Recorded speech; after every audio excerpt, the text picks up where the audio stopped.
तो रंगमंच 3 चीज़ों से बनता है, एक मंच, एक पार्श्व मंच, तीसरा पक्ष होता है प्रेक्षागृह। जब तक ये तीनों चीज़ें न जुड़े हैं एक साथ, तब तक कंप्लीट रंगमंच ने एक पढ़ा लिखा अभिनेता और एक बिना पढ़ा लिखा अभिनेता, इन दोनों में जमीन आसमान का फर्क होता है। नाटकों का जो इतिहास है हिंदुस्तान में, वो संस्कृत नाटकों से शुरू होता है।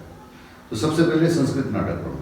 जब तक कि आपका साहित्य ज़्यादा से ज़्यादा रिफ्लेक्ट नहीं करेगा, ज़्यादा से ज़्यादा लोग उससे नहीं जुड़ेंगे कि हाँ ये मेरी बात कर रहा है, इसमें मेरी कुछ बात है, तब तक वो लोगों को पसंद नहीं आएगा। क्लासिक नाटक की परिभाषा यही है कि वो कभी भी खेला जाएगा, वो प्रासंगिक ही होगा।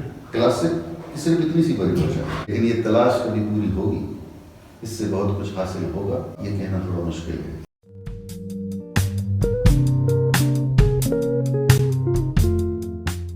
घर की इज्जत के लाने तुम कोर्ट में नहीं करने लगे? अरे करे 100 बार करें तो करो, तो करो, तुम चीले नहीं जाओ, पर जो दिखाए से तो करो। दिखाओ तो तुम बताओ और निकलो बाहर, निकलो तो सर। और ये हिम्मत हो गई कुटन? हाँ, हमारी क्या हिम्मत हो गई? बताया जाए कैसे, फिर तो दोबारा नहीं आई जो। निकलो। अरे देख लें तो कहोगी, देख लें हरामी के रात भागता था। अरे जा रहे हैं। नमस्कार साथियों, ये प्रधाननामा की बेहद खास श्रृंखला मास्टर क्लासेस विद मास्टर्स है और आज का यह अवसर भी बेहद खास है क्योंकि आज 27 दिसंबर है, जो कि अन्वेषण थिएटर ग्रुप का स्थापना दिवस भी। और आज के दिन हमारे खास मेहमान हैं प्रख्यात रंगकर्मी, रंगगुरु, सिने अभिनेता एवं अन्वेषण ग्रुप के संस्थापक सदस्य श्री जगदीश शर्मा जी। जून 1965 को सागर में जन्मे जगदीश शर्मा जी एक ख्याति लब्ध रंगकर्मी हैं। ये मेरा धनुष है, धनुष अश्वत्थामा का। आपने हरिसिंह गौर विश्वविद्यालय से ड्रामेटिक्स विषय में एमए किया है। कॉलेज जीवन की शुरुआत में आपका जुड़ाव ऑर्केस्ट्रा से रहा, किंतु धीरे धीरे आपका रुझान रंगमंच की ओर हो गया। सन 1992 में अन्वेषण की स्थापना के बाद आप सतत रूप से रंगकर्म में सक्रिय रहे और इसी वर्ष आपके द्वारा लिखित व निर्देशित नुक्कड़ नाटक यमराज विश्वविद्यालय में प्रदर्शित हुआ। यहाँ से शुरू हुआ सफर निरंतर जारी है और आपके द्वारा निर्देशित नाटकों की एक लंबी फहरिस्त है, जिसमें अंधा युग, भागम भाग, आधे अधूरे, सुदामा के चावल, आषाढ़ का एक दिन, कुत्ते, लिविन इत्यादि शामिल हैं। एक थी रूपा, एरी बहू कबे बज है रमतूला एवं लिविन आपके लिखे नाटक हैं। विगत लगभग 15 वर्षों से आप टीवी एवं फिल्म जगत में भी सक्रिय हैं। आपकी अभिनीत फिल्मों में राष्ट्रीय फिल्म पुरस्कार से नवाजी जा चुकी फिल्में समर, वेलकम टू सज्जनपुर एवं वेल्डन अब्बा आदि शामिल हैं। विख्यात फिल्म निर्देशक श्याम बेनेगल के साथ पिछले 12 वर्षों से बतौर सह निर्देशक आप जुड़े हुए हैं। आपने एक फीचर फिल्म आचार्य का लेखन भी किया है। लगभग 3 दशक का यह सफर अनवरत जारी है और श्री शर्मा फिल्म एवं रंगमंच में समान रूप से सक्रिय है। प्रधाननामा की इस बेहद खास श्रृंखला मास्टर क्लासेस विद मास्टर्स के इस एपिसोड में हम जगदीश शर्मा जी से जानेंगे उनकी रंग यात्रा के बारे में। महाकवि कालिदास ने रंगमंच को महासागर कहा है, जिसमें सभी कलाओं की नदियां आकर मिल जाती हैं। और वो भी क्यों ना, नीम अंधेरे मंच पर जब एक अभिनेता परकाया प्रवेश कर उतरता है, सो उसके साथ साथ तमाम दर्शक भी एक लंबी यात्रा पर चले जाते हैं। आज हम बात करेंगे उसी विधा के बारे में जिसे रंगमंच कहा जाता है। नमस्कार साथियों, मेरा नाम है वरुण प्रधान और आप देख रहे हैं प्रधाननामा की बेहद खास श्रृंखला मास्टर क्लासेस विद मास्टर्स। और आज हमारे साथ बातचीत करने के लिए रंगमंच के एक ऐसे मास्टर हैं जिन्होंने अपनी पूरी जिंदगी रंगमंच के लिए समर्पित कर दी है। हमारे साथ आज बातचीत करेंगे जाने माने रंग निर्देशक, अभिनेता एवं रंगगुरु श्री जगदीश शर्मा जी। और उनके परिचय में मैं यह भी जोड़ दूं कि वे फिल्म निर्देशक एवं फिल्म अभिनेता भी हैं और वर्तमान में अन्वेषण थिएटर ग्रुप के सुप्रीमो हैं। सो आइए आज हम बात करते हैं जगदीश शर्मा जी से। सर बहुत बहुत स्वागत है आपका हमारे इस कार्यक्रम में। बहुत धन्यवाद, बहुत धन्यवाद करूँ। और हम सर इस बातचीत के क्रम को शुरू करें उसके पहले मैं आपको बहुत बहुत बधाई देना चाहूँगा और मैं चाहूँगा कि आप ही वह खुशखबरी हमारे दर्शकों को बताइए। अभी जब हम इंटरव्यू शुरू करने जा रहे थे, लगभग आधे घंटे पहले ये न्यूज़ आई कि जो भारतीय रंग महोत्सव होता है, हिंदुस्तान का सबसे बड़ा नाट्य समारोह जो NSD द्वारा आयोजित होता है एक साल में एक बार, उसमें पूरे देश इवन विदेश से प्रविष्टियाँ आती हैं। तो इस वर्ष के भारंगम के लिए अन्वेषण ने अपनी प्रविष्टि भेजी थी लेविन, जिसका अभी प्रथम प्रदर्शन अक्टूबर में हुआ था। तो उसको सिलेक्ट कर लिया गया और ये सागर के लिए, बुंदेलखंड के लिए, इवन पूरे मध्य प्रदेश के लिए, मध्य प्रदेश के रंगकर्मियों के लिए बेहद खुशी की बात है कि मध्य प्रदेश के रंगकर्म को राष्ट्रीय या कहें अंतर्राष्ट्रीय मंच मिल रहा है। So thank you very much कि तुमने यहाँ से बात शुरू की। जी, और ये लगभग मेरा ख्याल है ये तीसरा अवसर है जब अन्वेषण ग्रुप का नाटक भारंगम में खेला जाएगा। हाँ बिल्कुल। तो हम लेविन के बारे में बातचीत करेंगे, लेकिन उसके पहले हम बिल्कुल शुरू से शुरू करते हैं और हम जानना चाहेंगे आपकी शुरुआत रंगमंच में कैसे हुई, क्योंकि आप तो एक ऐसी पारिवारिक पृष्ठभूमि से नहीं आते थे जिसमें रंगमंच का माहौल होगा और तब आप लोग शुरू कर रहे थे तब सागर में भी उतना कोई खास माहौल नहीं था। तो उसके बारे में आप हमें और दर्शकों को बताएं।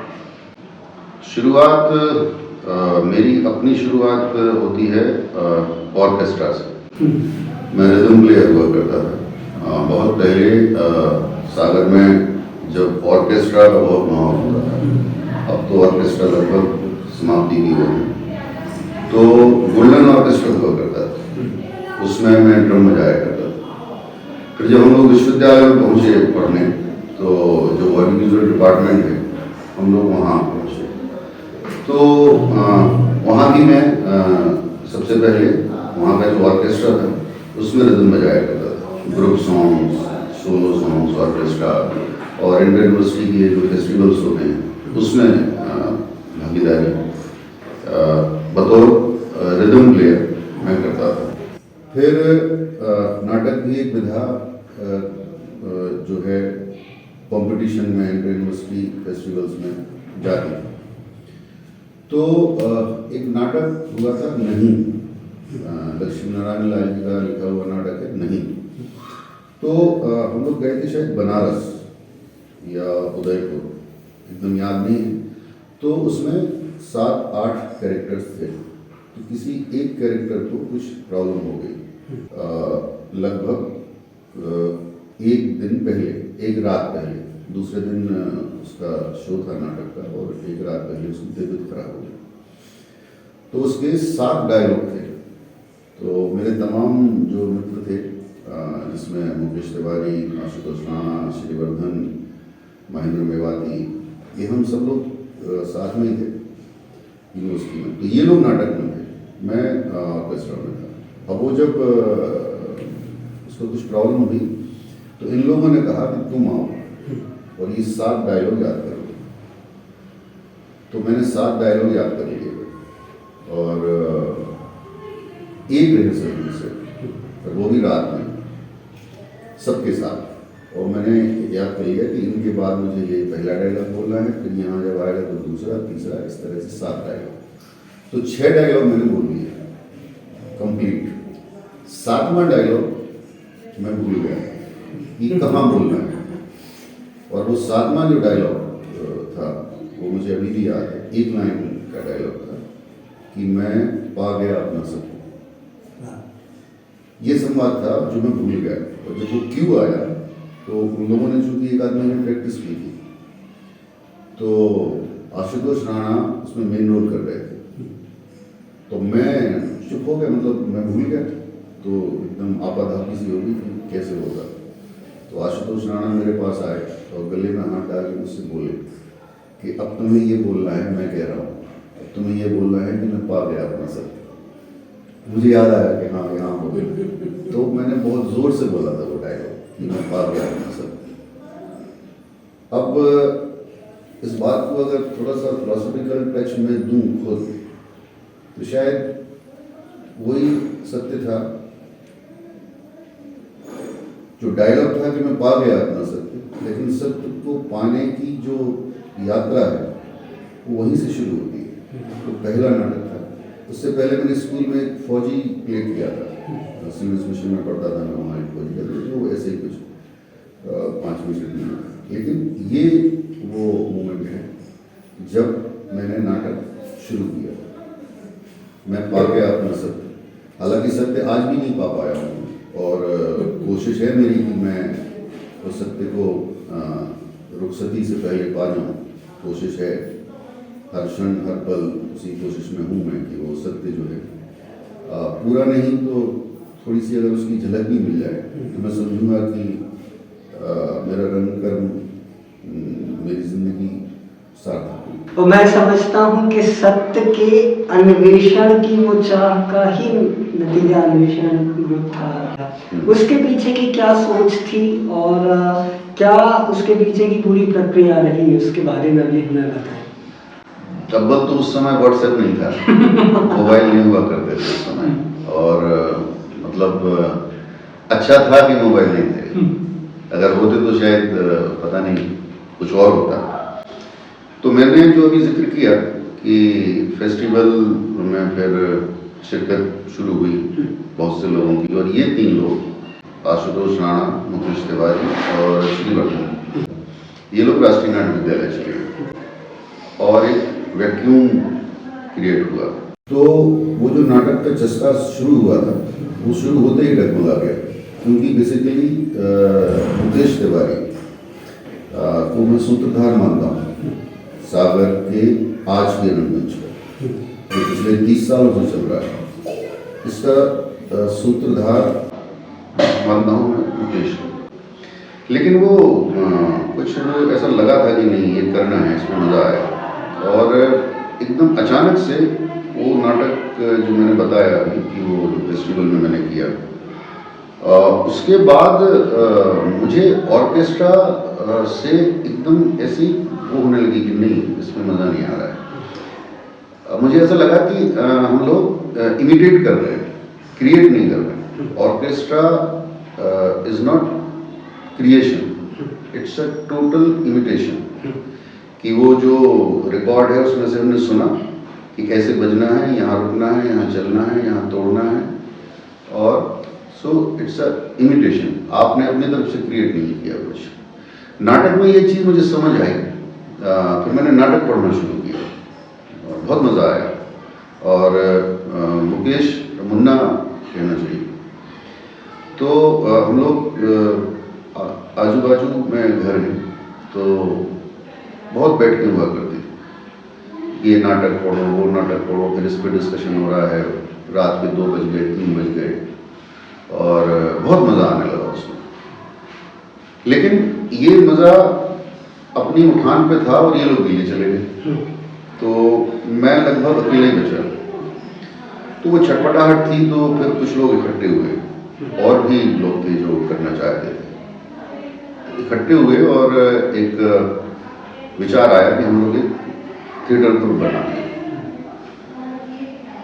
तो बना अन्वेषण थिएटर ग्रुप, और उसका पहला नाटक जो नुक्कड़ नाटक हुआ, जो मैंने ही लिखा था, यमराज विश्वविद्यालय परिसर में। और विश्वविद्यालय की जो तमाम विसंगतियाँ थी उनको व्यंग्य के माध्यम से कुछ उसका स्तर था कि यमराज चित्रगुप्त के साथ कहीं जा रहे हैं और उनका जो विमान है वो खराब हो गया, तो उन्होंने वहाँ यूनिवर्सिटी में लैंड कर दिया। तो जब तक वो विमान सुधर रहा है तो उन्होंने कहा चलो यूनिवर्सिटी घूम गए। तो ऊपर तो उन्होंने पूरी यूनिवर्सिटी घूमी, और जहाँ जहाँ जो जो विसंगतियाँ थी वो सारे कैरेक्टर्स उनको मिले। कुछ इस तरह का था, वो बेहद पसंद किया गया लोगों के द्वारा, बेहद, उससे बहुत उत्साह बना। फिर दूसरे साल जब ये हुआ इसके दूसरे साल मुन्ना सेकेंड ईयर में थे राष्ट्रीय नाट्य विद्यालय। तो 1 महीने की छुट्टी होती है 15 जून से 15 जुलाई। तो मुन्ना जब आए तो पहला प्ले किया हम लोगों ने कोर्ट मार्शल, मुन्ना ने डायरेक्ट किया। अद्भुत, मतलब यहाँ ब्रिस्टन कॉलेज में किया था। और मुझे जहाँ तक याद है 13 जुलाई को हुआ था और 15 जुलाई तक की उसकी छुट्टी थी।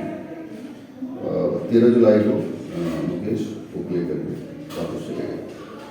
तो शुरुआत नुक्कड़ से हुई, लेकिन वास्तविक शुरुआत पूरा play, full length play with interval, वो था कोर्ट मार्शल जो मुकेश ने डायरेक्ट किया था। और उससे मतलब शायद वहीं ये डिसाइड हो गया था कि अब इससे ज़्यादा मज़ा कहीं नहीं आ रहा। इसलिए मैंने कहा कि अगर किसी, हालांकि कोई भी सामूहिक कला जो होती है किसी एक व्यक्ति को श्रेय नहीं दिया जाना चाहिए। पूरी कलेक्टिव जिम्मेदारी होती है, कलेक्टिव रिस्पॉन्सिबिलिटी है और किसी एक व्यक्ति को श्रेय नहीं दिया जाना चाहिए। लेकिन पेड़ कितना ही बड़ा हो जाए तो उसकी छाया सबको मिलती है, उसके फल सबको मिलते हैं, लेकिन उसकी मूल में जो वो बीज होता है उसका जिक्र जब इस तरह की बात हो तो ज़रूर करना चाहिए। इसलिए मैंने मुकेश का नाम लिया। मेरे बहुत अच्छे दोस्त हैं, मेरे बाल सगे हैं।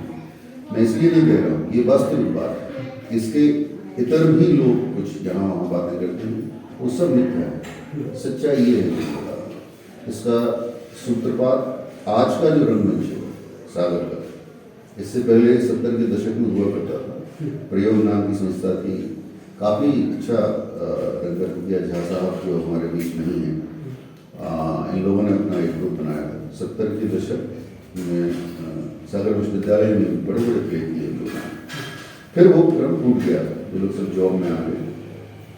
और जब ये दोबारा से शुरू हुआ, जो अब तक चल रहा है, अन्वेषण को 30 साल हो गए। अभी पिछले साल अन्वेषण के 3 दशक के नाम से एक फेस्टिवल किया है। तो इसका सूत्रपात या इसका सूत्रधार किसी एक व्यक्ति को कहा जाए तो वो मुकेश त्रिपाठी। और यदि आप याद करें कि अन्वेषण से जुड़कर या उसके इतर भी आपने पहला प्ले कौन सा निर्देशित किया होगा? मैंने पहला फुल प्ले, ये युवराज विश्वविद्यालय परिसर में नुक्कड़ नाटक था आधे घंटे का, ये तो ठीक है। पहला प्ले मैंने किया था 95 में अंधा युग, और शायद वो ही था जिस दिन मैंने घर पे आके, जब वो उसके 5 शो थे, 6, 7, 8, 9, 10 अक्टूबर 1995 सागर विश्वविद्यालय में जो ऑडिटोरियम हुआ करता था उसमें किया था। और उसको करने का जो परिणाम मेरे भीतर आया, मैंने वो प्ले खत्म हुआ, मैं जब पूरे कंप्लीट 5 शो हो गए तो मैंने घर में आके ये कहा कि मैं अब यही करूँगा और कुछ नहीं करूँगा। घर के लोग सहमत नहीं थे, खासतौर से मेरे पिताश्री सहमत नहीं थे, लेकिन मेरे बड़े भैया भरत शर्मा जी जो है नहीं हमारे बीच, उन्होंने बहुत सपोर्ट किया, बेहद सपोर्ट किया मुझे।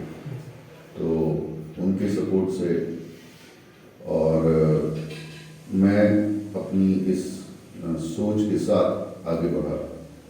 95 वो दिन था, हालांकि वो तो गया था कोर्ट मार्शल में तय, लेकिन जब मैंने वो डायरेक्ट किया प्ले और मैंने मेन रोल भी किया था उसमें, 28-29 साल रही होगी उस समय, तो वो जो एक ऊर्जा होती है एक नवयुवक की, उस ऊर्जा को जो लगना ये सबसे अच्छी जगह है जहाँ ये करेक्ट जगह पर प्रेषित होगी, करेक्ट जगह पर लगेगी और इसके अच्छे परिणाम आएंगे।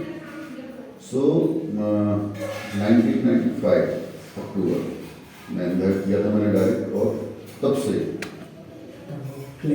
हाँ तब से तय कर लिया था फिर बहुत सारी ऐसी बातें हुई कि ये फॉर्म निकल आया है, इसमें जॉब में भर दो। मैंने कहा नहीं, मैं नहीं भरूंगा, क्योंकि अगर सिलेक्शन हो गया किसी नौकरी में तो फिर वो दुविधा में आ जाऊँगा ना, तो मुझे भरना नहीं।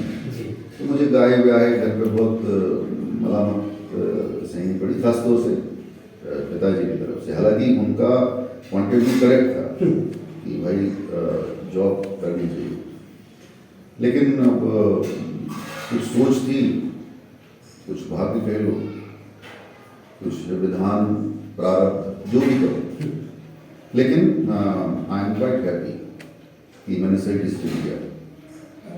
क्योंकि आप पिताजी का जिक्र कर रहे थे कि उनके मन में चिंता थी, तो शायद इसके पीछे एक बड़ी वजह ये रही होगी कि रंगमंच उतना कमर्शियली सक्सेसफुल नहीं होता है, खासतौर पर हिंदी रंगमंच। जबकि आप लोग जब प्ले कर रहे थे तब वो कमर्शियली भी सक्सेस हो रहे थे, टिकट्स तो ब्लैक तक होकर बिकती थी आप लोग जब प्ले कर रहे थे, ऐसा मुझे बड़े बुजुर्गों ने बताया है। तो मैं ये आपसे जानना चाहूँगा कि क्या वो रीज़न है कि हिंदी रंगमंच उतना कमर्शियली सक्सेसफुल नहीं हो पा रहा है? आपके लिए इसकी वजह क्या है, या क्यों इतना पैसा हमारे यहाँ नहीं मिल पाता था? रंगमंच जब हम कहते हैं ना कि रंगमंच, तो रंगमंच 3 चीज़ों से बनता है कंप्लीट। जब तक तीनों चीज़ें वो नहीं एक साथ जुड़े ना, जब तक कंप्लीट रंगमंच नहीं होता। एक मंच, एक पार्श्व मंच, मंच पर कलाकार अभिनेता अभिनय कर रहा है। पार्श्व रंगन होता है जिसमें मेकअप मैन, लाइट डिज़ाइनर और कॉस्ट्यूम डिज़ाइनर, डायरेक्टर, राइटर और तमाम चीज़ें। तीसरा पक्ष होता है प्रेक्षक। जब तक ये तीनों चीज़ें न जुड़े एक साथ, तब तक कंप्लीट रंगमंच नहीं होता। रंगमंच मतलब ये तीनों चीज़ें।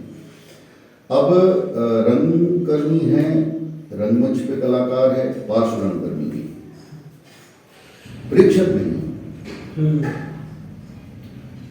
और जहाँ प्रेक्षक है, जैसे दिल्ली में मैं जहाँ तक समझता हूँ, तो अब भी मेरे पास जानकारी आज तक की तारीख में है, हिंदी रंगमंच सबसे अच्छा, सबसे बेहतर, सबसे ज़्यादा बेहतर की तो कोई परिभाषा नहीं, सबसे ज़्यादा रंगमंच दिल्ली में होता है और सबसे ज़्यादा दर्शक दिल्ली में।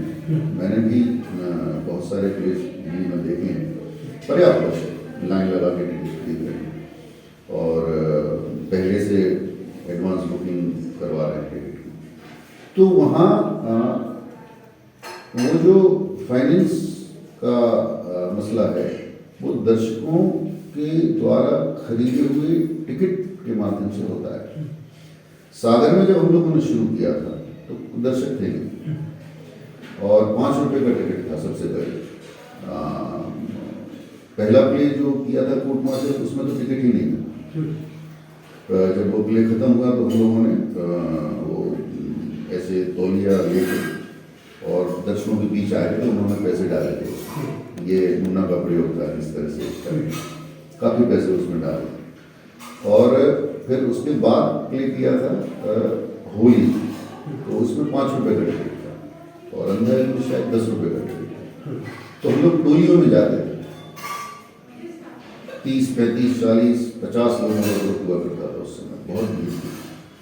तो 5-5 लोग जाते थे। 5 लोगों का ये ग्रुप टिकट लेके कैंपस चले गए, डोर टू डोर घंटी बजाई कि सर हम लोग नाटक कर रहे हैं, आप देखने आएंगे, 10 रुपये का टिकट। फिर शहर में भी जाते थे, मोहल्लों में भी जाते थे। इस तरह से यहाँ दर्शक तैयार हुए थे। और एक तो ये कारण है, दूसरा कारण ये है कि ईश्वर की असीम कृपा रही मिशन के ऊपर कि शायद है कभी कोई प्ले ऐसा हुआ हो कि जो लोगों ने कहा हो कि मुझे पसंद नहीं आया, लेकिन जब भी प्ले हुए, जो भी प्ले हुए, अनुपातिक तौर पर, वैसे तुलनात्मक हर अच्छे से अच्छा प्ले भी कोई दर्शक खड़ा हो जाता है, भाई मुझे अच्छा नहीं लगा, तो आप उसको बलात् नहीं कह सकते, नहीं सबको अच्छा लगा तुम्हें भी अच्छा लगना चाहिए। लेकिन अनुपात के तौर पर मैं कह रहा हूँ कि अनुपात इस बात का ज़्यादा रहा है कि अन्वेषण के लगभग सभी प्लेस दर्शकों द्वारा बहुत पसंद किए गए। तो वो जो टिकट हम लोग जब एक बार गए, तो पहली बार हुआ है, जब दोबारा गए तो उनको लगा कि हाँ ठीक है, मैंने देखा था वो टिकट अच्छा था, अभी कौन सा कर रहे हो। इस तरह से काफ़ी मेहनत हुई, शुरुआती दौर में काफ़ी मेहनत हुई, उससे दर्शक वर्ग यहाँ बना, जिसकी वजह से हम लोग कर पाए। कोई और सोर्स ऑफ वो नहीं था, कोई दूसरा सोर्स नहीं था फाइनेंस का, सिर्फ दर्शकों के टिकट या ये कुछ थोड़े बहुत विज्ञापन या कुछ खासतौर से मीना विप्लव जी का नाम मैं लेना चाहूँगा। उन्होंने काफ़ी मदद की, वो पैसे देती थी कि तुम लोग जैसे हॉल बुक कर रहे हो तो हॉल के पैसे हम दे देते हैं।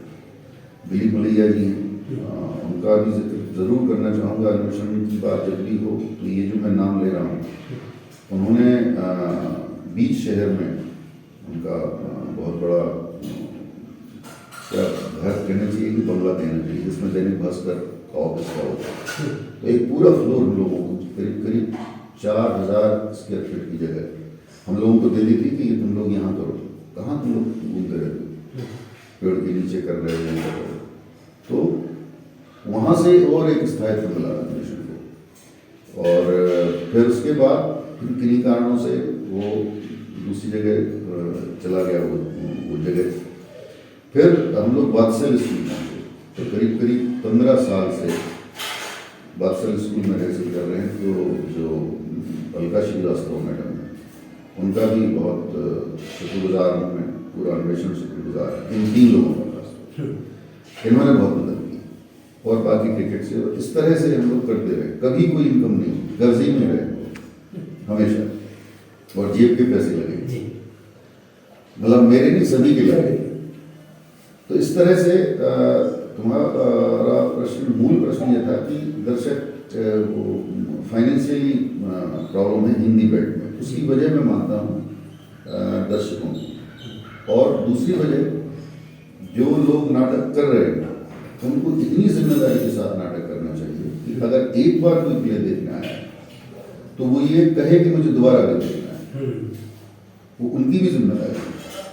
मतलब कई लोग करते हैं कि चलो ऐसे कर लिया, थोड़ा प्ले पूरा तैयारी नहीं हुआ है और कर दिया। तो मैं इस पक्ष में कभी रहा नहीं। अगर आप प्ले कर रहे हो तो पूरी शिद्दत के साथ करो, जितनी मेहनत हो सकती है उतनी मेहनत करो, और अगर आप नहीं कर पा रहे हो मेहनत तो मत करो। वो खराब करने से अच्छा है ना करना, क्योंकि दर्शक ने अगर खराब प्ले देखा तो वो कहेगा नहीं यार वो मजा नहीं आया इसमें, रहने देते हैं अगली बार। और अगर अच्छा लगेगा तो अन्वेषण से पूछते थे लोग, यार तुम लोग अभी कर नहीं रहे 4 महीने, हाँ अगला प्ले कब कर रहे हो। तो उसकी वजह ये थी कि हम लोगों ने बहुत मेहनत की, सभी लोगों ने। 30 साल में कितने लोग आए होंगे, कितनी मेहनत हुई होगी, कितनी विषम परिस्थितियों में मेहनत हुई होगी।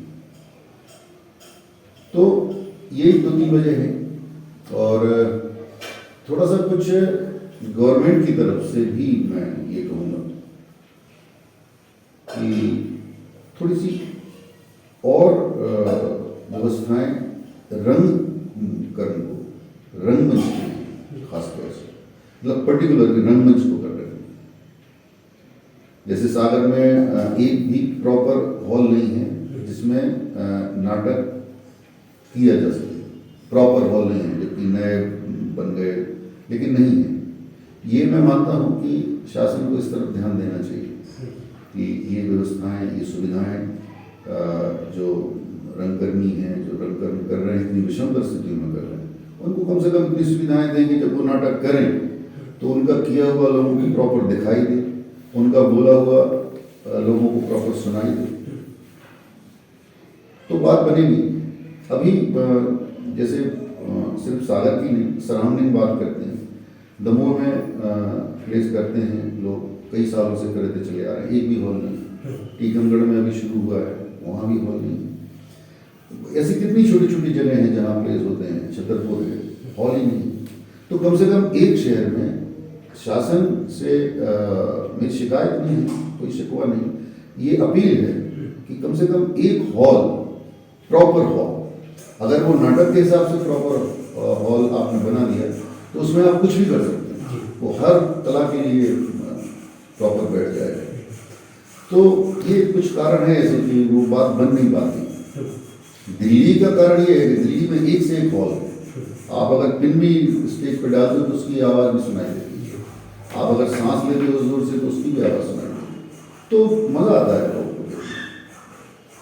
और वो चीज़ें जहाँ जहाँ भी ये चीज़ों की कमी है तो दर्शक थोड़ा बिगड़ता है, उसका बिगड़ना स्वाभाविक ही है। जैसा अभी आप जिक्र कर रहे थे उन लोगों के जिन्होंने मानसिक तौर पर और आर्थिक तौर पर आप लोगों की मदद की, लेकिन शायद इसमें एक लोगों का जिक्र नहीं हो सका जिन लोगों ने आप लोगों की मदद की होगी उन तकनीकों को सिखाने में या वो बारीकियाँ, क्योंकि आप लोगों को जहाँ तक मैं समझता हूँ एक तरह से ऑन जॉब ट्रेनिंग ही हो रही थी, कोई ऐसा प्रॉपर निर्देशन नहीं था। तो उन दिनों को थोड़ा सा आप याद करेंगे कैसे आप लोगों ने अपने आप को तैयार किया होगा? एक दो वर्कशॉप्स नहीं है, गोविंद नामदेव जी की वर्कशॉप हुई थी सबसे पहले, बहुत बेनिफिशियल हुई वो वर्कशॉप, वहाँ से बहुत कुछ सीखने मिला। फिर दिनेश खन्ना जो राष्ट्रीय नाट्य विद्यालय के निर्देशक थे कुछ दिन पहले रिटायर्ड हुए, एक वर्कशॉप उनकी की, वो बहुत फायदेमंद साबित हुई। फिर आलोक चटर्जी जो बहुत वरिष्ठ रंगकर्मी हैं, उनकी 2-3 वर्कशॉप यहाँ हुई। इसके अलावा भी कुछ और भी वर्कशॉप्स हैं। तो सागर में रंगकर्म का जो प्रशिक्षण है विधिवत, इन वर्कशॉप्स के थ्रू आता है। एक हाथ इस डिपार्टमेंट का भी है, जो परफॉर्मिंग आर्ट डिपार्टमेंट खुला, एक हाथ इसका भी है। यहाँ से भी लोगों ने सीखा प्रॉपर अभिनय कैसे होता है, प्रॉपर लाइट कैसे होती है, प्रॉपर सेट डिजाइनिंग कैसे होता है। ये इसमें मैं खासतौर से दिनेश खन्ना साहब की वर्कशॉप का जिक्र करूँगा कि 18 दिन की वर्कशॉप थी वो। 18 दिन में उन्होंने सब कुछ हेमलेट प्ले तैयार किया था लोगों ने, और वहीं उसका डेमोन्स्ट्रेशन हुआ था सागर विश्वविद्यालय में। और 18 दिन में पूरे सुबह 7 बजे से लेकर रात में 2 बजे तक वहीं मतलब पूरे लोग, तो उन्होंने जितने भी डिपार्टमेंट होते हैं हर डिपार्टमेंट की जानकारी, प्रॉपर जानकारी दी। और गोविंद जी की वर्कशॉप खासतौर से अभिनय के लिए और अभिनय में भी स्पीच के लिए बेहद फायदेमंद साबित हुई। मुझे व्यक्तिगत तौर पर भी और समूह के तौर पर भी मैं कह सकता हूँ ये बहुत लोगों को बहुत फायदा हुआ। फिर गोविंद जी ने प्लेस भी किए बाद में। तो ये है ट्रेनिंग। कोई हाँ, कारण जी की वर्कशॉप है, बाबा कारण को लोगों ने बुलवाया था कि तो वो 40 दिन यहीं रुके थे। रेसिडेंशियल वर्कशॉप थी, पूरे मध्य प्रदेश के रंगकर्मी उसमें आए थे। तो वो अद्भुत समय है उसमें, मतलब बाबा का जिक्र जब भी भारतीय रंगकर्म में आएगा तो एक ऐसा निष्णात रंगकर्मी, एक ऐसा सिद्ध रंगकर्मी जिसको मतलब ऐसा लगता है जैसे कोई साधु होता है ना, जैसे सिद्ध साधु है, इसके चेहरे पे अलग तरह का नूर दिखता है। मैंने कारण जी की वर्कशॉप में रंगमंच का जो दार्शनिक पक्ष है, जो भावनात्मक पक्ष है, वो समझने में मुझे बहुत क्या कहें, मतलब मैंने अगर दार्शनिक पक्ष, भावनात्मक पक्ष, मनोवैज्ञानिक पक्ष जो उन्होंने सिखाया, मैं तब समझ में आया कि यार इन चीज़ों का तो मुझे इल्म नहीं था कि ये अभिनय का तो डायलॉग याद किए बोल दिया। उन्होंने कहा यहाँ से आके यहाँ खड़े होकर बोल के यहाँ से निकल जाओ, निकल गए। अब उसका मनोवैज्ञानिक पक्ष भी होता है, उसका दार्शनिक पक्ष भी होता है, उसका भावनात्मक पक्ष भी होता है, और भी कई सारे एंगल्स होते हैं। वो सब बाबा ने पूरी उसके साथ अपने साधुत्व के साथ, अपनी सिद्धि के साथ अद्भुत समय था वो 40 दिन।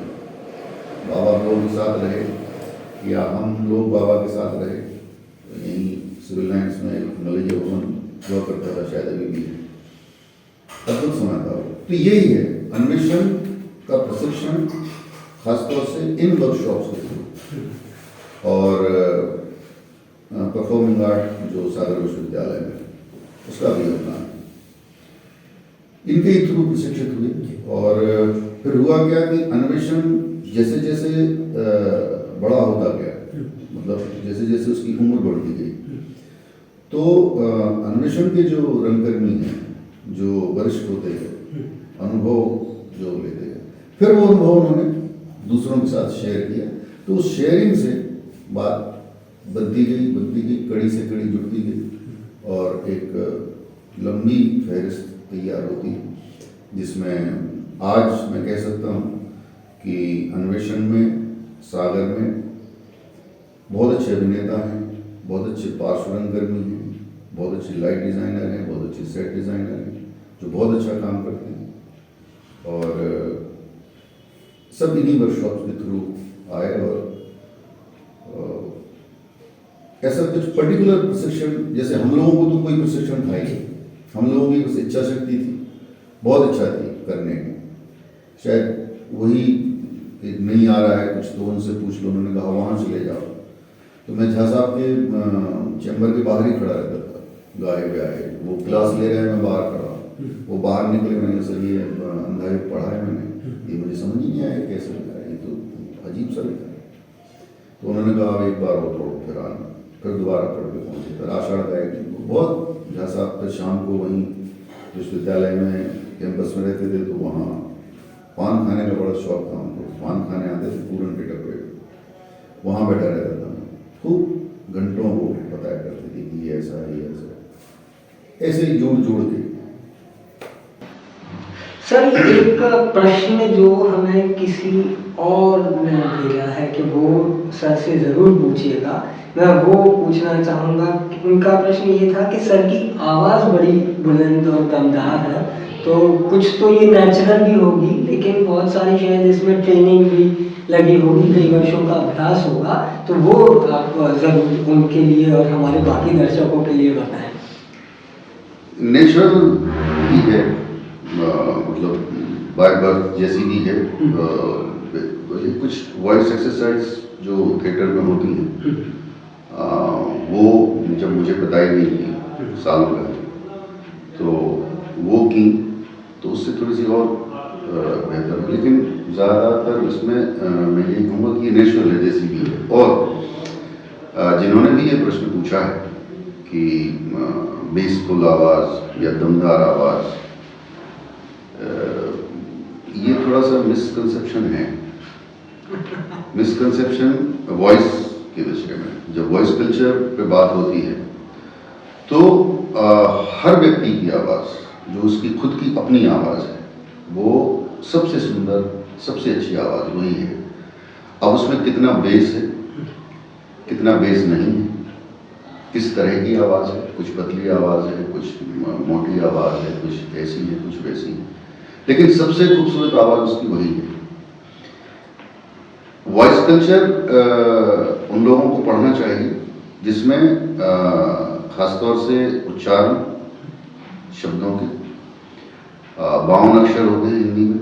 52 अक्षर का पूरा चार्ट है कि कौन सा अक्षर कहाँ से प्रोनाउंस होता है, उसको समझें।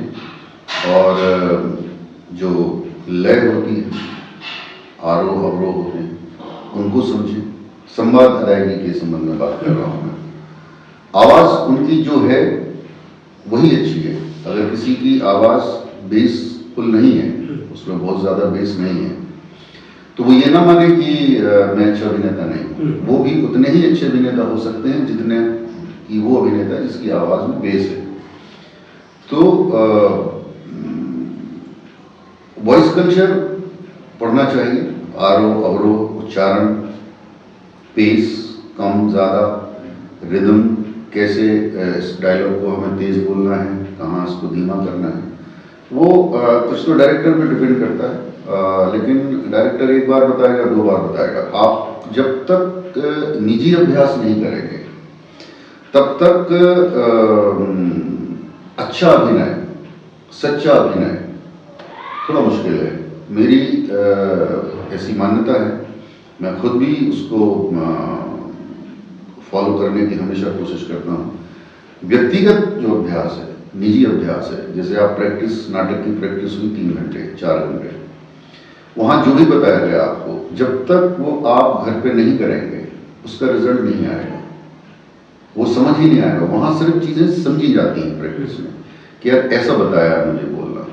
अब फिर उसको आप घर पे जब तक नहीं करेंगे तब तक नहीं आएगा। आवाज़ इस तरह से अच्छी होती है, ये चीज़ें बता दी गई हैं कि हारमोनियम पे रियाज करो, सुबह से उठ के सबसे नीचे वाले नोट पे रीडिंग करो धीमे धीमे।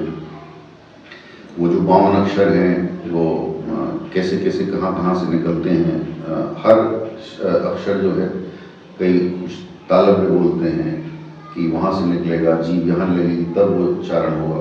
वो आपको घर पे ही करना पड़ेगा, और अगर आप घर पे करेंगे तो निसंदेह रूप से आप आवाज़ के मामले में इसमें बेस कहीं नहीं आता। ये जो मेरी आवाज़ में आप बता रहे हैं कि बेस है, ये बेस मैं ऐसा नहीं कि मैं पहले नहीं था और मैंने अभ्यास करके बेस पैदा कर लिया। ये इनबिल्ट ही है, बाय बर्थ है, जो भी है, जैसा भी, सबके ऐसे ही होते हैं। लेकिन ये जो मैंने बताया, वॉइस कल्चर एक पूरा सब्जेक्ट है रंगकर्म का, अभिनेता के लिए। वो पढ़ेंगे, जिन्होंने भी ये प्रश्न पूछा है उनके लिए ये है कि वो वॉइस कल्चर पढ़ें, समझें, अभ्यास करें घर पे, निजी अभ्यास, तो उनकी आवाज़ अच्छी हो जाएगी, सच्ची हो जाएगी।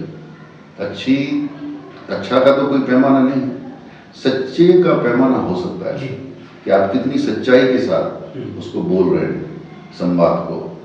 कविताएं पढ़ना चाहिए, कविताओं से बहुत फायदा होता है। पहले जब ये मुझे कहा गया था शुरुआती दौर में कि आप कविताएं पढ़ो, तो मैंने कविताएं, डायलॉग बोलना, कविताएं क्यों पढ़ना है।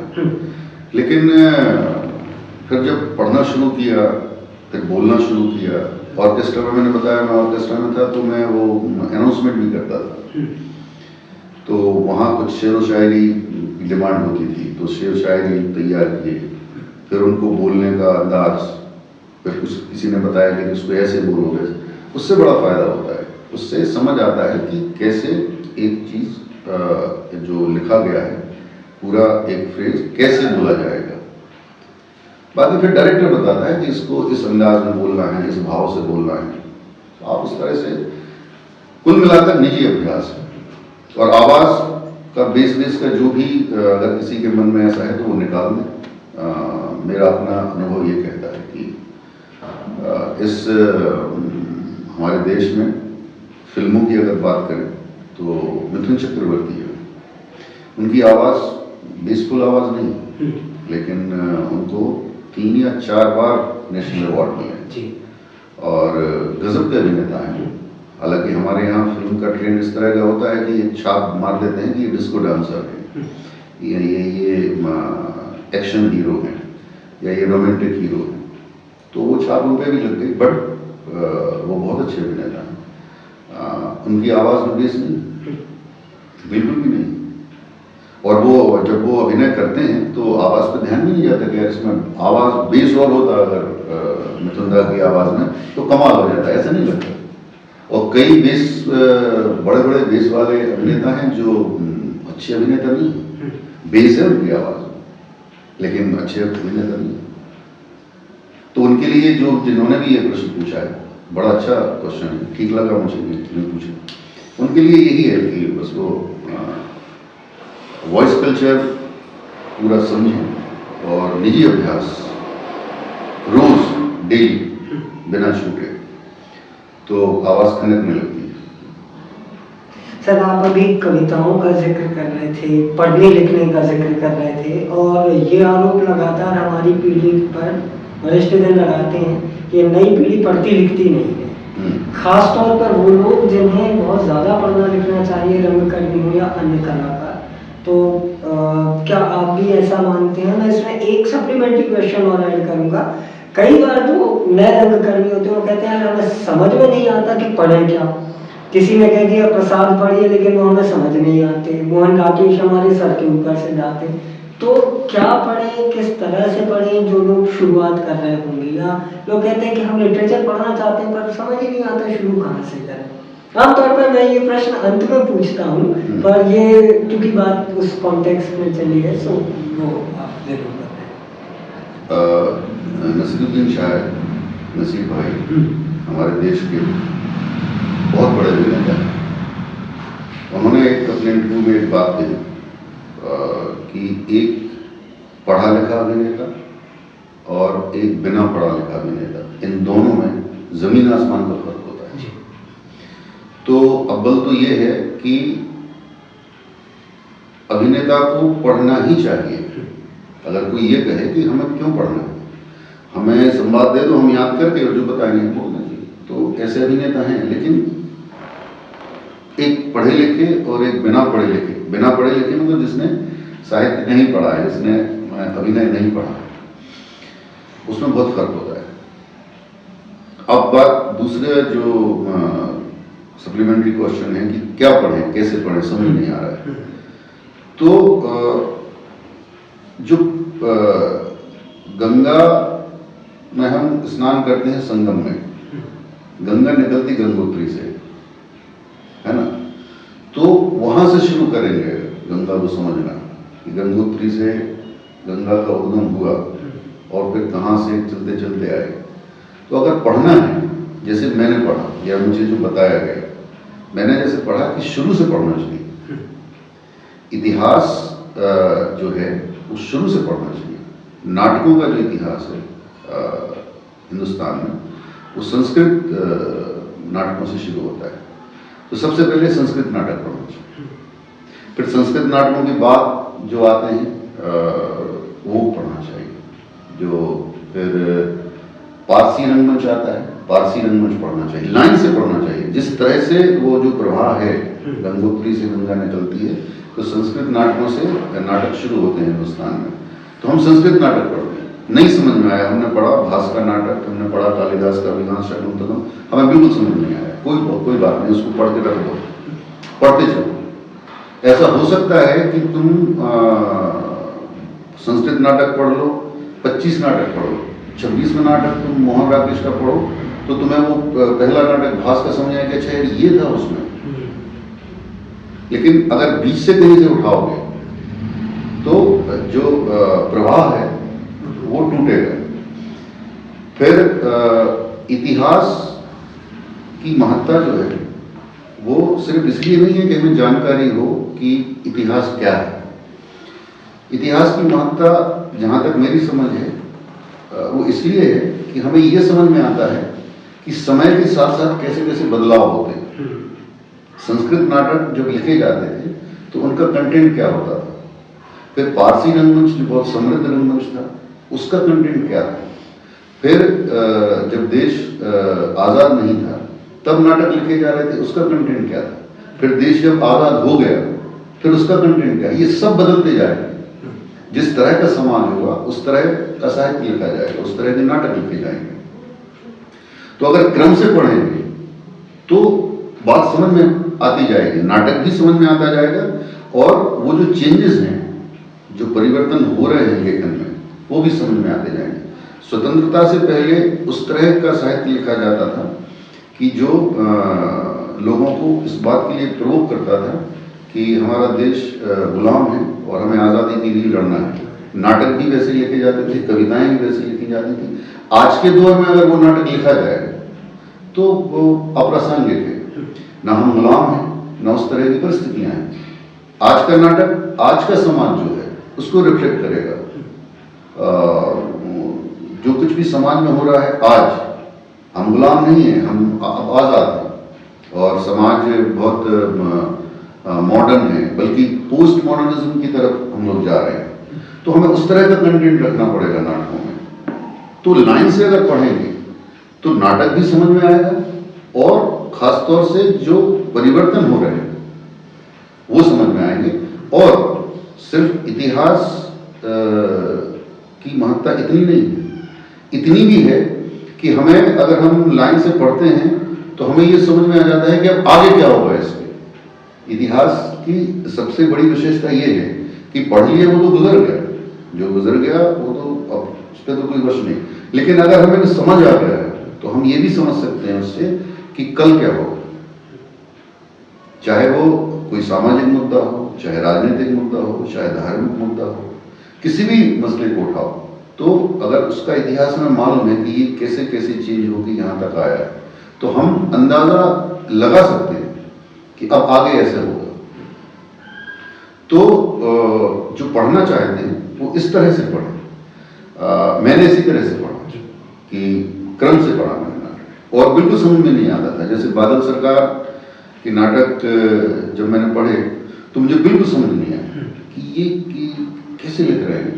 वो एब्सर्ड प्ले लिखते हैं, उनकी राइटिंग एब्सर्ड प्लेस की कैटेगरी में आती है, जो जिसको असंगत बोलते हैं कि किसी ने कुछ पूछा, उसने उत्तर कुछ और दिया, लेकिन उत्तर वही दिया, उस समय समझ में नहीं आता, आज मुझे समझ आता है। लेकिन मुझे जो कहा गया था मैंने बिल्कुल वैसे ही कि आप तो पढ़ो, बादल सरकार का एवं इंद्रजीत पढ़ा, बाकी इतिहास पढ़ा और रख दिया, बिल्कुल समझ में नहीं आया। और जैसे मैं झा साहब का मैंने जिक्र किया, मैं उन्हीं के पास ज़्यादातर जाता था कि सर समझ में नहीं आया। उन्होंने नहीं, कोई बात नहीं, पढ़ लिया ना, हाँ ना पढ़ लिया। फिर पढ़ते पढ़ते समझ में आता है कि यार ये इस नाटक को 25वां नाटक पढ़ा तो समझ में आया कि दूसरा मैंने नाटक पढ़ा था, ये पहला नाटक मैंने पढ़ा, उसमें क्या था।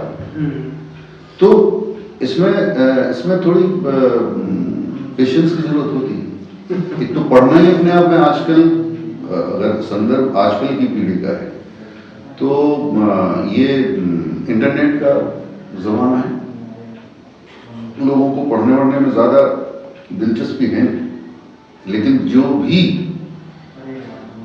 ये चाहता है कि हम अच्छे अभिनेता के तौर पे जाने जाएं या हम अच्छा अभिनय करना चाहते हैं, तो वो ये गांठ मान ले इस बात को कि पढ़ना बहुत ज़रूरी है। मैं ये बात यही खत्म करूँगा जो नसीब भाई की मैंने बात की कि एक पढ़े लिखे अभिनेता और बिना पढ़े लिखे अभिनेता में ज़मीन और आसमान का अंतर होता है।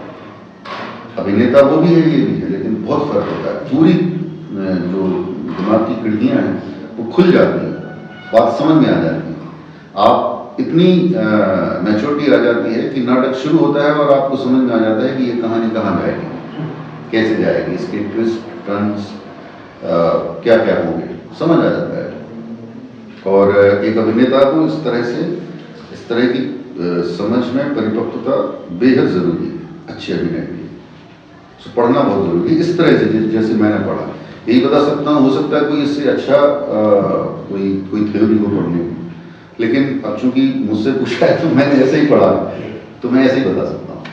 सर कुछ एक किताबें यदि आप हमारे दर्शकों को रिकमेंड करना चाहें कि वो तो पढ़नी ही चाहिए, चाहे वे रंगमंच से संबंधित हो या ना हो।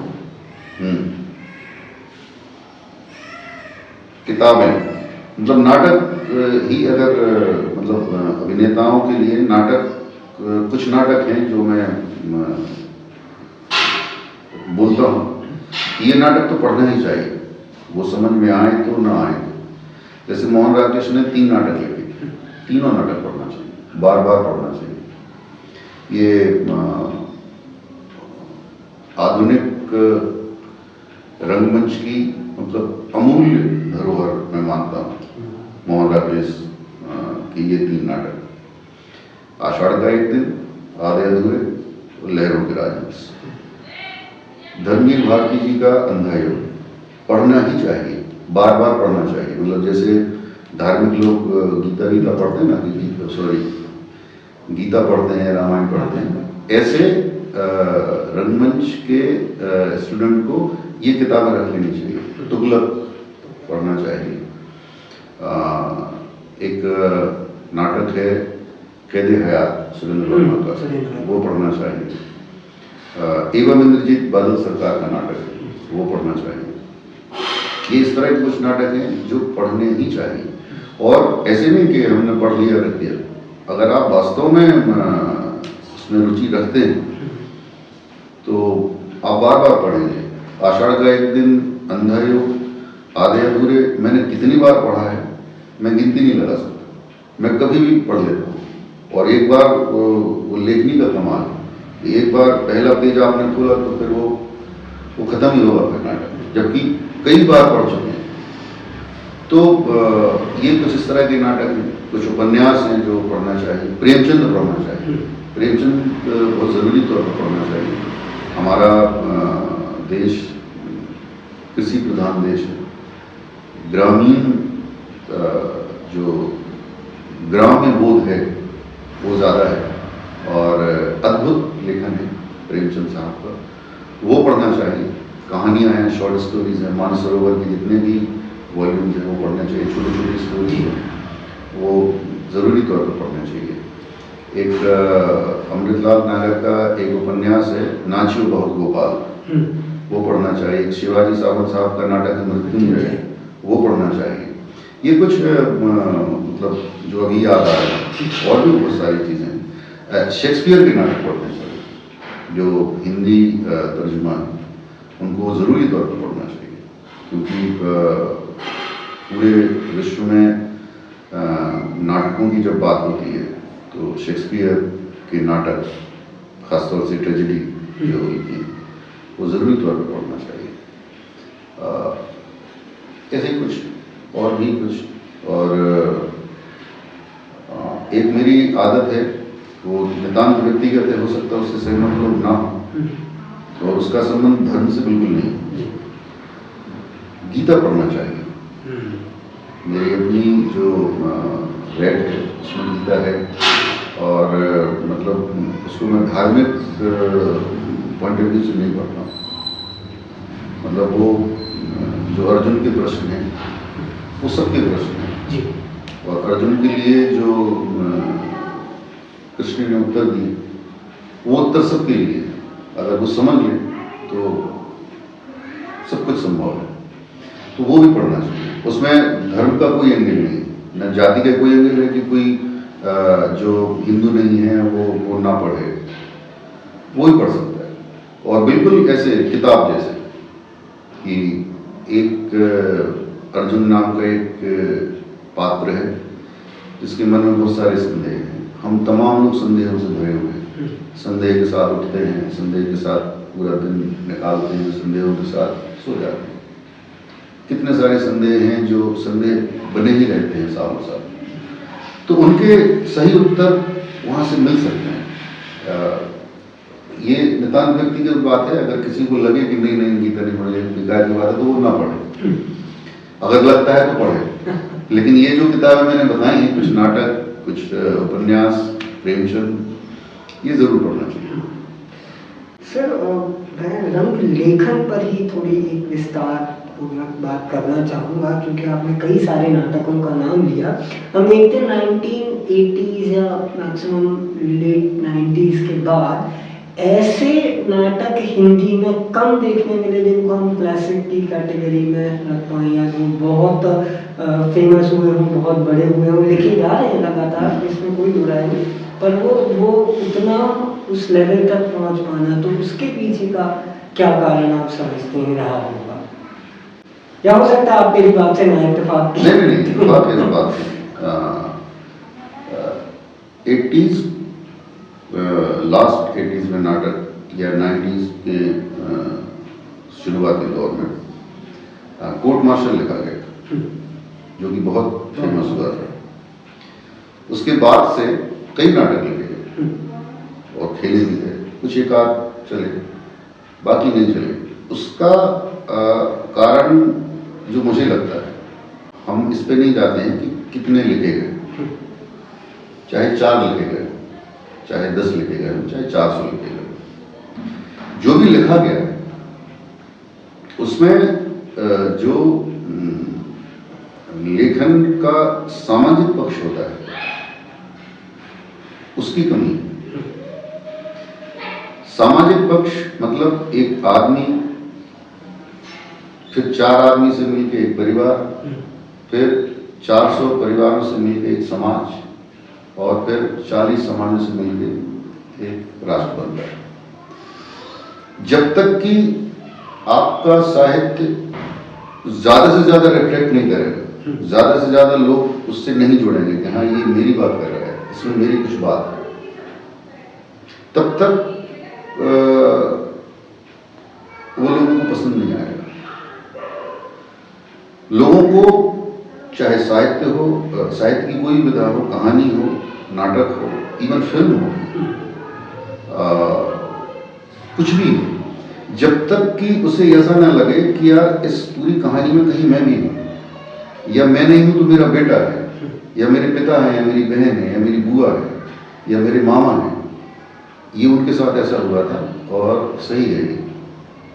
तो इसके लिए समाज को समझना, मैंने बात कहाँ से शुरू की कि एक आदमी है, फिर 4 आदमी से मिलकर परिवार हुआ, फिर 400 परिवारों से मिलकर, सबसे पहले आदमी को खुद को समझना पड़ेगा, उसकी संवेदनशीलता कितनी है उस समाज के प्रति जिसमें हम रहते हैं, उस देश के प्रति जिसमें हम रहते हैं, उस धर्म के प्रति जिसको हम मानते हैं, उन मान्यताओं के प्रति जिन मान्यताओं से पूरा समाज चल रहा है, कितनी संवेदनशीलता है आपके भीतर, वही रिफ्लेक्ट करेगी।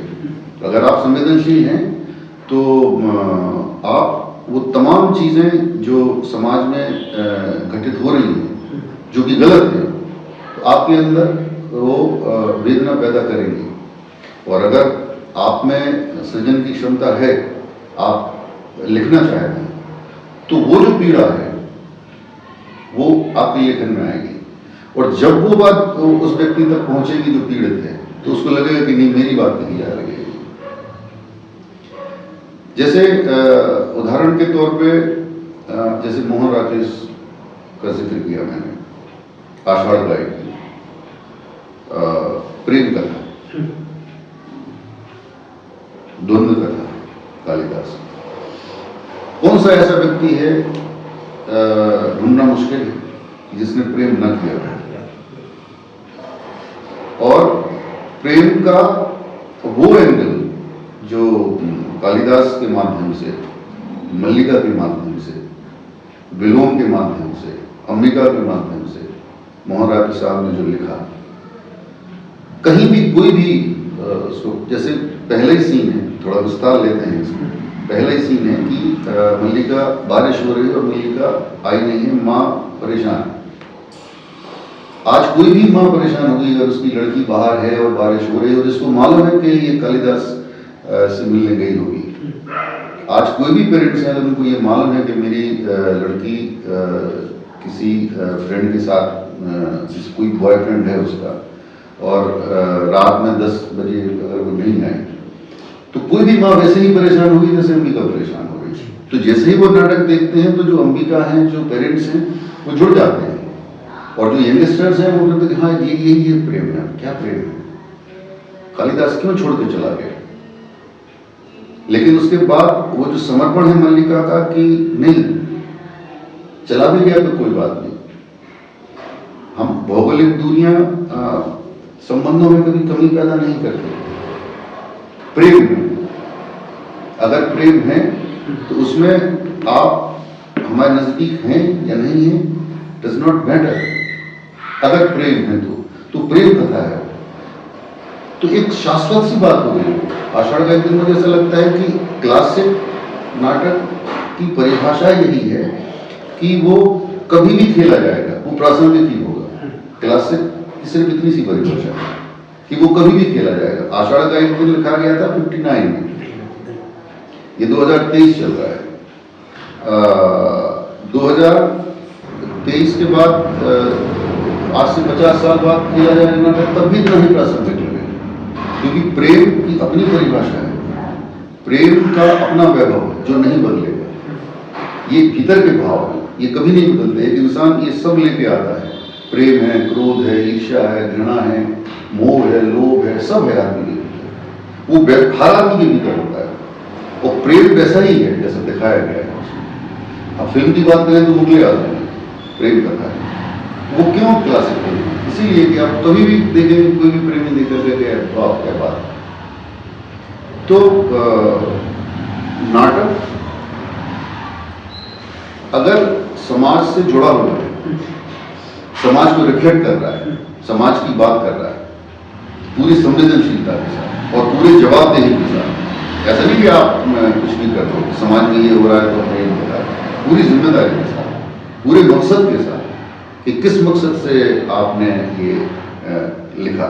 ठीक है, समाज में तो बहुत सारी चीज़ें हो रही हैं, तो उसको पूरे मकसद के साथ, पूरी जिम्मेदारी के साथ कि इसका इम्पैक्ट क्या पड़ेगा सामने, तो उस तरह की संवेदनशीलता शायद कम है। तो नाटक लिखे तो जा रहे हैं और कुछ अच्छे भी लिखे जा रहे हैं। जैसे बहुत यंगस्टर्स हैं मेरे जान पहचान के हैं जो नाटक लिख रहे हैं और वो नाटक अच्छे भी धीरे धीरे हो सकता है वो जब लोगों के सामने आए। जैसे आषाढ़ का एक दिन 59 में लिखा गया था, तो 40 63 64 साल हो गए। 64 साल बाद ही हम उसका जिक्र कर रहे हैं, तो अभी उनको अभी 64 महीने भी नहीं हुए लिखे। तो हो सकता है 64 साल होते होते वो इस श्रेणी में आ जाए कि यार बात क्या बात, जब तक वो हो सकता है रुखसत हो जाए वो लिखने वाले। तो लिखे तो जा रहे हैं लेकिन बहुत नहीं लिखे जा रहे, इस बात से मैं इत्तेफाक करता हूँ। लिखे जाने चाहिए ऐसी उम्मीद भी करता हूँ। तो क्या यही एक कश्मकश थी कि अच्छे नाटक नहीं लिखे जा रहे हैं या कम लिखे जा रहे हैं, जिसका परिणाम निकला लिविंग? थोड़ा हमें विस्तार में उसकी प्रक्रिया के बारे में बताएं। हमारे जो दर्शक देख रहे हैं मैं बता दूं, सर का लिखा और निर्देशित किया गया नाटक लिविंग सागर में प्रदर्शित हुआ, जिसको दर्शकों ने बहुत हाथों हाथ लिया। और जैसा कि इंटरव्यू के बिल्कुल शुरुआत में बताया गया था, भारत रंग महोत्सव जो कि राष्ट्रीय नाट्य विद्यालय का महोत्सव है, उसमें अब इसका शो होने वाला है। तो सर इसकी लेखन प्रक्रिया के बारे में हमें थोड़ा सा। 25 से 30 साल पहले अगर कोई लव मैरिज करता था तो लोग बड़े उससे देखते कि यार इसने लव मैरिज की है। और अगर इंटरकास्ट और की तब तो मतलब आजू बाजू के गांव के लोग, शहर के लोग भी कि यार मिश्रा जी की लड़की ने ठाकुर साहब की लड़की से शादी करी, बताइए ऐसा कैसे हो गया। आज 25-30 साल गुजरने के बाद आज इसका कहीं कोई जिक्र नहीं। कोई किसी भी जाति मजहब में शादी कर ले, कोई जिक्र नहीं है इसका। मतलब वो जो उस समय था, ये बदलाव मैं थोड़ी देर पहले कह रहा था, ये बदलाव समाज में। आज समाज में एक नया ट्रेंड आया है और ज़्यादातर चीज़ें पश्चिम से आती हैं हमारे यहाँ, ये भी पश्चिम से ही है। बिना शादी किए हुए एक लड़का और लड़की पति पत्नी की तरह साथ में रहते हैं। ये ट्रेंड बड़े शहरों से शुरू हुआ हमारे देश में और अब छोटे और मझोले शहरों की तरफ भी है। दिल्ली मुंबई से शुरू हुआ, वहीं से शुरू होती है चीज़। तो एक जो हिंदुस्तान के परिप्रेक्ष्य में जो बात है, विवाह नाम की जो संस्था हमारे यहाँ है, जो मुझे ऐसा लगता है कि जो समाज की नींव में है, उस पर ही पूरा समाज खड़ा है। विवाह होता है, बच्चे होते हैं, फिर माँ बाप अपने बच्चों का पालन पोषण करते हैं, यही जीवन। और एक दूसरे के प्रति जिम्मेदारी पति पत्नी की, फिर बच्चों के प्रति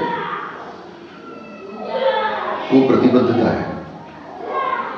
कई बार सुना होगा हमने कि पत्नी की किडनी खराब है तो पति ने अपनी किडनी दे दी, या पति की किडनी खराब है तो पत्नी ने दे दी। लिव इन रिलेशनशिप में आपसी कमिटमेंट का टोटल अभाव, इससे आने वाले समय में बहुत बड़ा डिस्ट्रक्शंस आएगा समाज में, जहां तक मैं सोच पा रहा हूँ। क्योंकि हमारे समाज का जो ढांचा है वो वैवाहिक संस्था पे खड़ा है, और अगर वो डिस्टर्ब होगा या वो टूटेगा तो समाज टूटेगा, परिवार टूटेगा। और अगर कमिटमेंट ही नहीं है पति पत्नी का एक दूसरे के प्रति, तो वो शादी भी टूट जाती है। तो यहाँ तो कमिटमेंट है ही नहीं, शादी की नहीं, हम आपके साथ रह रहे हैं, 2 साल रहे, फिर अब नहीं रह रहे, मज़ा नहीं आया, तो पता चला मैं किसी और के साथ रहने लगा, वो किसी और के साथ रहने लगा, और जिसके साथ रह रहे हैं उसको भी मालूम है कि मेरे पहले तुम उसके साथ रहते थे, उसको भी कोई प्रॉब्लम नहीं, क्योंकि कमिटमेंट नहीं है कुछ। जब तक मन चाहा साथ रहे, जब मन भर गया तो तुम अपने रास्ते, हम अपने रास्ते, और मकसद वही, बड़ी नौकरी, बड़ी सैलरी, बड़ी अपॉर्चुनिटी की तलाश। लेकिन ये तलाश कभी पूरी होगी, इससे बहुत कुछ हासिल होगा, ये कहना थोड़ा मुश्किल है, ये संवाद है, लेकिन पहले मैं बोला तो ये हमारी जो संस्कृति है, भारतीय संस्कृति, जो कल्चर है, वो अनुमति नहीं देती इस बात की। हमारा समाज जिन मान्यताओं पर खड़ा है, जो हमारा कल्चर है, वो कल्चर के बिल्कुल अगेंस्ट ट्रेंड है ये, और ये नाटक का जो मूल की पॉइंट है, जो थीम है नाटक की, वो यही है कि आप एक यंग कपल साथ में रहने लगा, आप तो मजे में हो, आपके परिवार के लोगों पर क्या गुजर रही है, माँ बाप बूढ़े हो गए हैं, तो उन पर क्या गुजर रही है, हमने आपको पढ़ाया लिखाया, बड़ा कर दिया, आपने MBA कर लिया, आपने BTech कर लिया, आप जॉब लग गई, आप 1 लाख रुपये महीने कमा रहे हैं, और आप अलग रहे हैं, माता पिता बूढ़े हो गए, बीमार हैं, बैठे हैं, दोनों हैं। तो इस पॉइंट ऑफ व्यू से ये नाटक लिखा गया। प्रक्रिया यही है, आज समाज में ये हो रहा है, जो मैं देख रहा हूँ, क्योंकि मैं मुंबई में रहता हूँ, तो वहाँ ज़्यादातर मेरे कुछ दोस्त ही हैं जो लिव इन में रह रहे हैं। आज A के साथ रह रहे थे, 1.5 साल पहले Z के साथ रह रहे थे, फिर अभी प्लानिंग C के साथ रह रहे हैं, तो A to Z 26 में खत्म हो जाएगा मसला है। तो ये नहीं होना चाहिए, मैं इसके अगेंस्ट हूँ, ये नाटक इसके अगेंस्ट है, नहीं होना चाहिए। आप थोड़ा और इसको दूसरी भाषा में कहें, थोड़ी हल्की भाषा में कहें, तो पहले के ज़माने में अगर कोई इस तरह से कोई रहते थे साथ में, तो समाज से उनको निष्कासित कर दिया जाता था। उनको हम अपने घरों में किसी फंक्शंस में उनको इनवाइट नहीं करते थे कि ये लड़की है, ये औरत या ये आदमी इस तरह से किसी के साथ रहता है। आज उसको मान्यता प्राप्त हो गई, और ये मान्यता अगर जैसे जैसे बढ़ेगी, तो जैसे मैंने लव मैरिज का उदाहरण दिया कि आज से 25-30 साल पहले बहुत प्रॉब्लम होती थी, अब नहीं होती है, और आगे के 30 साल बाद देखेंगे तो अगर इसमें भी प्रॉब्लम नहीं हुई, अगर ये बढ़ता गया तो नहीं होगी प्रॉब्लम। पेरेंट्स कहेंगे ठीक है भाई, वो उनके मिश्रा जी का लड़का भी रह रहा है, हमारा रह रहा है, तो इसमें क्या दिक्कत है, उनकी लड़की भी रह रही है। तो इससे जो इमोशनली अटैचमेंट होता ना परिवार के सदस्यों के बीच, पति पत्नी के बीच और संतान से, वो इसमें एक ट्रेंड और चल पड़ा है कि संतान नहीं चाहिए।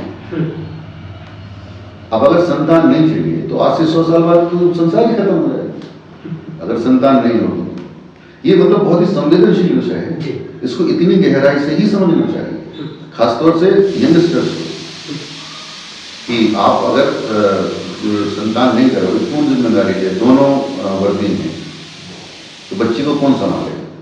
तो मत करो ना शादी, वर्किंग करो, पैसा कमाओ, बढ़िया महल बनाओ, लेकिन जो परिवार का आनंद है, जो रिश्तों का आनंद है,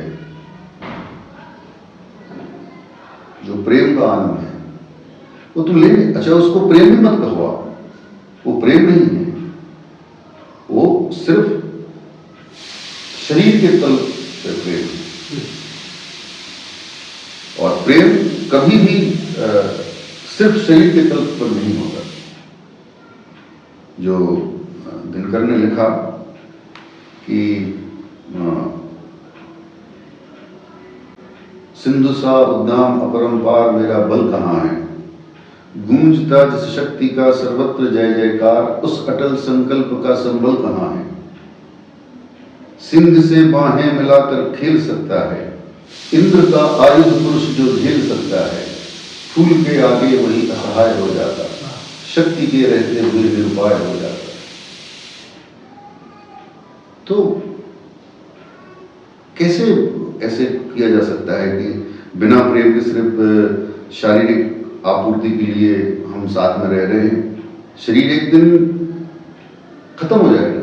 शरीर जैसे जैसे उम्र बढ़ेगी वैसे वैसे शरीर के प्रति आकर्षण कम होता जाता है, शरीर भी की खूबसूरती भी कम होती चली जाती है। फिर क्या करोगे? संतान पैदा कीजिए, साथ में रह रहे शरीर ढल गया, शरीर की डिमांड ही खत्म हो गई। एक निश्चित उम्र के बाद डिमांड खत्म हो जाती है शरीर, फिर क्या करोगे? कितना बड़ा रिस्ट्रिक्शन है। अगर उसको वास्ट उसमें देखें, आगे 25-30 साल बाद यही स्थिति बनेगी। लेकिन जो कैसे कैसे हम अपने समाज में वो देखते हैं ना कि 75 साल का पति है, 72 साल की पत्नी है, दोनों सुबह सुबह बैठे हैं, एक सिर में तेल लगा रहे हैं, फिर पत्नी को वो हॉस्पिटल ले जा रहे हैं, बहुत दुखी है, रात में वो खांसी तो उठ गए। हमने अपने घरों में देखा नहीं है। ये इमोशंस हिंदुस्तान में सबसे ज्यादा है। हमारे देश की यही खूबसूरती है। प्रेम जहां भी आदमी है वहां प्रेम है, लेकिन जो प्रेम यहां पैदा हुआ पौराणिक चरित्रों में, धार्मिक चरित्रों में, ऐतिहासिक चरित्रों में, आज के चरित्रों में, कि वनवास तो राम को हुआ, सीता क्यों गई वनवास? वनवास सीता को थोड़ी हुआ। और फिर लक्ष्मण भी कैसा, क्या गजब का संबंध है। ये रिलेशन है कि नहीं हम चले, और लक्ष्मण चले गए तो उर्मिला को नहीं ले गए, फिर उर्मिला को भी ले जाना। तो उर्मिला कहते हैं 14 वर्ष खिड़की पे ही खड़ी गई। भरत ने गति नहीं संभाली, वो झोपड़ी में रहने लगे, कुटिया में रहने लगे, उनकी चरण पादिकाएं उस पर रख के शासन किए। ये नियम है हमारे यहाँ, इसको डिस्ट्रॉय कर रहा है ये लेवल होगा वहां पश्चिम में होता है, उनको नहीं फर्क पड़ता। हालांकि वहां तो खत्म हो रहा है, वो लेवल से आगे निकल गए।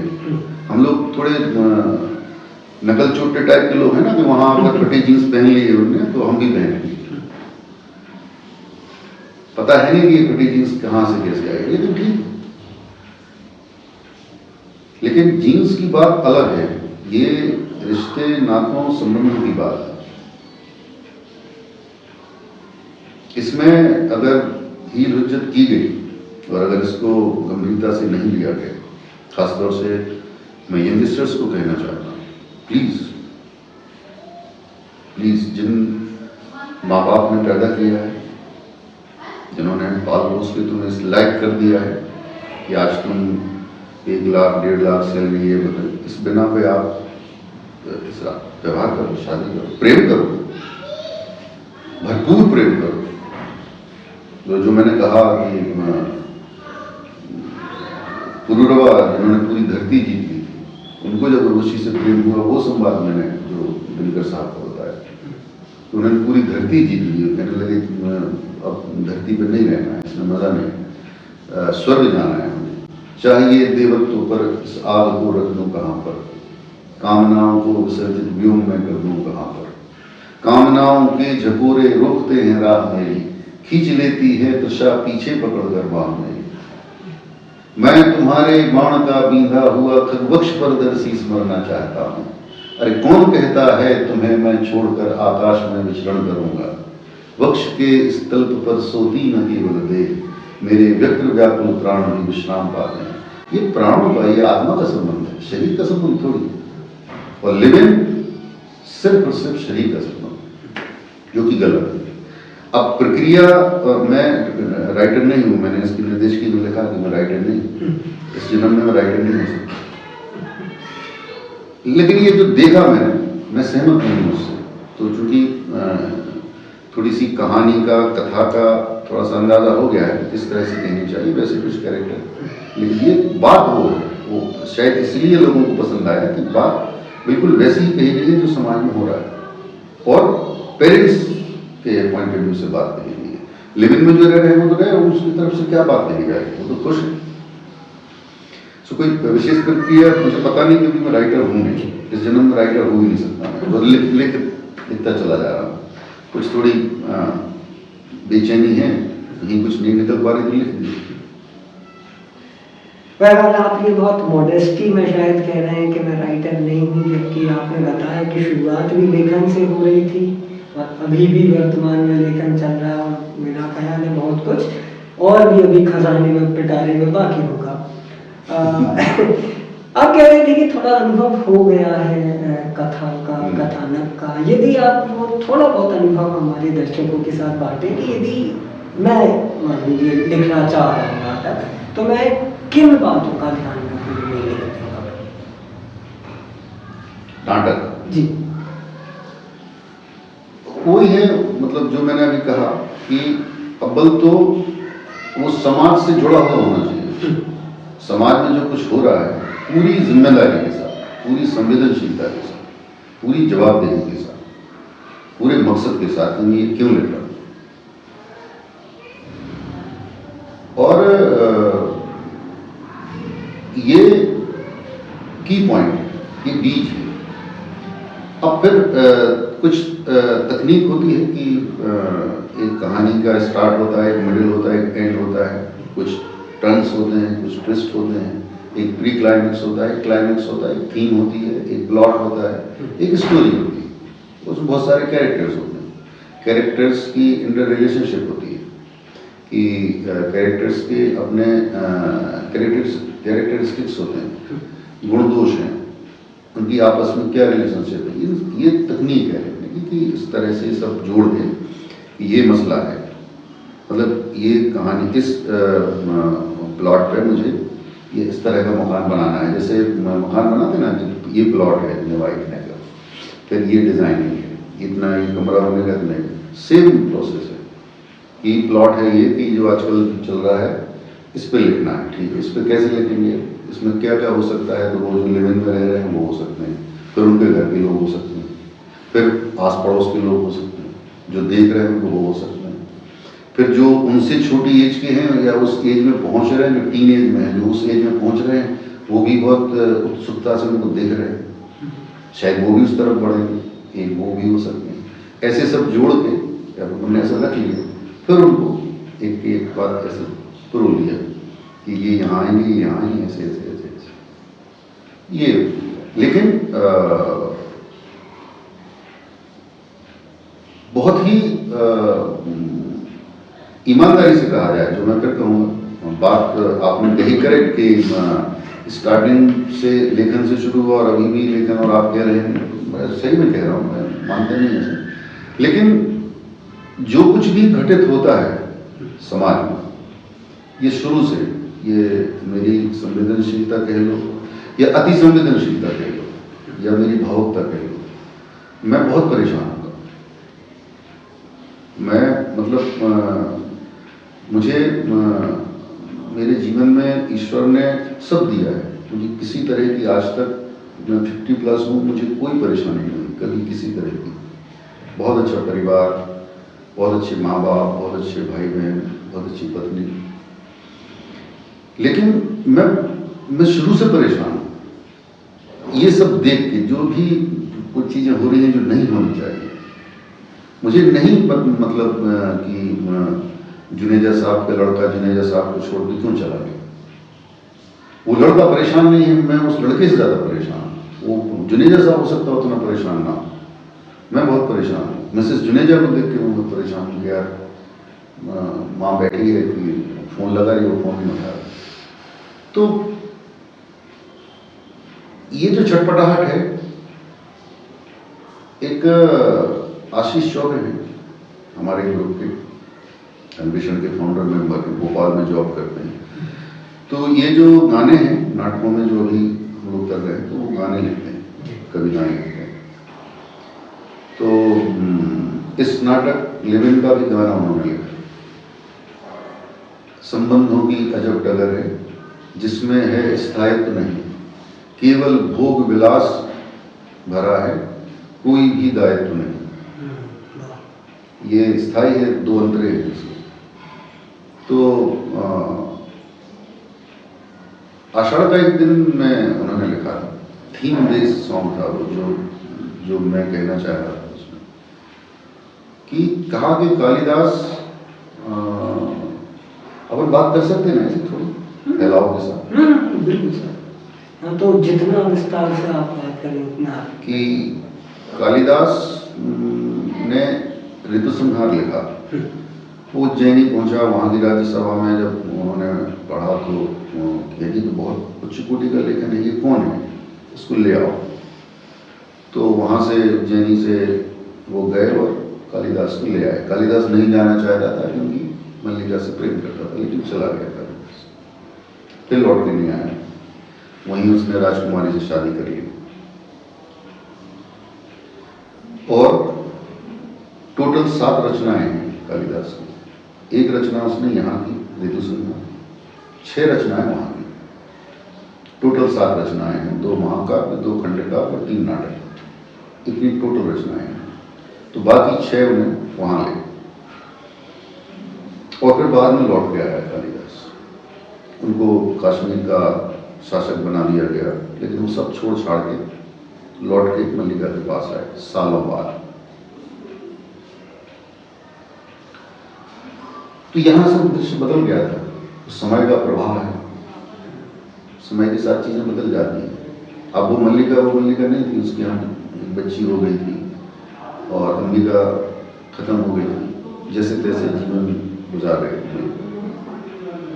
तो कालिदास ने एक संवाद है बहुत ही अच्छा, कालिदास ने कहा कि आगे बाद में क्लाइमेक्स में कि लोग कहते हैं कि मैंने उस वातावरण में रहकर बहुत कुछ लिखा, लेकिन मैंने उस वातावरण में रहकर कुछ भी नहीं लिखा। मैंने जो कुछ भी लिखा वो यहाँ के जीवन का ही संचय है। मैंने जब जब भी लिखा तुम्हारे और अपने जीवन को फिर दोहराया, और जब उससे अलग लिखना चाहा तो रचना प्राणवान नहीं। ये है प्रेम। इस प्रेम को 59 में लिखा था, कालिदास के काल में लिखा नाटक है, एक ऐतिहासिक चरित्र है। 59 में लिखा, आज 2023 चल रहा है। वो कालिदास के भी समय भी सही था, जब 59 में लिखा गया तब भी सही था, 2023 में भी सही है, और आगे 2123 में भी सही होगा, क्योंकि प्रेम है। ये चीजें, इससे समाज बनता है। और हमारे देश की खूबसूरती ये है, रिश्तों की खूबसूरती है, संबंधों की खूबसूरती है। तो लास्ट में जो मैंने आशीष चौबे का जिक्र किया, उन्होंने गाना लिखा कि नहीं काव्य था निहित कभी इन वृक्ष मेघ या घाटी में, जो हाँ, नहीं काव्य था निहित कभी इन वृक्ष मेघ या घाटी में, प्रेम सदा ही हुआ पल्लवित विरहा की परिपाटी। तो प्रेम अगर है तो 9 रस लिखे गए हैं हमारे यहाँ। सिर्फ एकमात्र रस है श्रृंगार रस, जिसके 2 भाग हैं, बाकी सब कोई 2 भाग नहीं है। श्रृंगार रस के 2 भाग हैं, संयोग एंड वियोग, और दोनों ही एक बराबर। संयोग से ज्यादा वियोग है, सृजन वियोग में होता है। मैंने ये जिक्र इसलिए किया कि अगर वो नहीं जाता वहां तो वो रचनाएं नहीं लिख सकता। जो उसने लौट के आगे कही कि लोग कहते हैं कि मैंने वहां लिखा, मैंने वहां नहीं लिखा, मैंने यहाँ के जीवन को ही बार बार दोहराया। ये तुम्हारा जो वियोग था वही मैंने लिखा। और आगे बड़ा लंबा संवाद है कि कुमार संभव में उमा के रूप में तुम ही मेरे सामने थी, विधान शाकुंतलम में शकुंतला के रूप में मैंने तुम्हें ही देखा, और मेघदूत में विरह विमलता, एक क्षण तुम हो एक क्षण था। और अगर वो नहीं जाता तो हो सकता है कि ऐसा ही होता कि इतनी उत्कृष्ट रचनाएं नहीं लिख पाता। यही प्रेम है, जिसमें पाने जैसा कुछ नहीं होता। जो संयोग है अच्छा है, अगर विरह है तो और भी अच्छा है सृजन के लिए। मैं सृजन के पॉइंट ऑफ व्यू से कह रहा हूँ। तो प्रेम करें लोग, और जितनी इच्छा है उतना प्रेम करें, जितना हो सकता है उतना प्रेम करें, जितने लोगों से प्रेम हो सकता है उन लोगों से करें, जिन जिन चीज़ों से प्रेम हो सकता है उतना प्रेम करें। लिविंग की बात कर रहे थे, इसमें है ही नहीं वो, मतलब बीज ही नहीं है तो वृक्ष कहाँ से होगा? कि ऐसा भी हुआ कभी कि आप व्यक्तिगत तौर से बहुत ज्यादा असहज हैं अपने सह अभिनेता के साथ, लेकिन मंच पर आपको बड़ा प्रेमवत या मित्रवत या पिता पुत्र जैसा कोई रोल करना है। मैं ये प्रश्न इसलिए भी पूछ रहा हूँ कि कैसे जो नए लोग आते हैं वो अपना पर्सनल बाहर छोड़कर आए, जब मंच पर उतरे वो सीखें। ये इसको आप थोड़ा सा बताएं। सर मंच पे तो असहज मुझे याद नहीं आता है सर। नहीं, जितनी मंच से परे आप हो सकता है अपने से अभी मेरी आपसे नहीं बनती और हमें एक साथ एक बड़ा फ्रेंडली सा कोई सीन करना है, तो वो कैसे हम अपना पर्सनल बैगेज बाहर छोड़कर आए जब हम स्टेज पर उतरेंगे का, उस तरह प्रश्न था। नहीं, स्टेज पे तो बाद में उतरेंगे, रिहर्सल हाँ पहले दिन से, फ्रॉम द डे 1 जब आप रिहर्सल स्टार्ट कर रहे हैं, तो ये भी आनंद है, ये भी आनंद है कि मेरी तुमसे बिल्कुल नहीं पड़ती और तुम पिता हो मेरे, और मुझे पुत्र का रोल करना है, तुम्हारे पैर भी दबाने एक सीन में, यही तो अभिनय है, इसी का तो आनंद है। एक मैं बार बार थोड़ा सा दार्शनिक अंदाज में ये कहता हूँ, कई बार मैंने रिहर्सल में कहा कि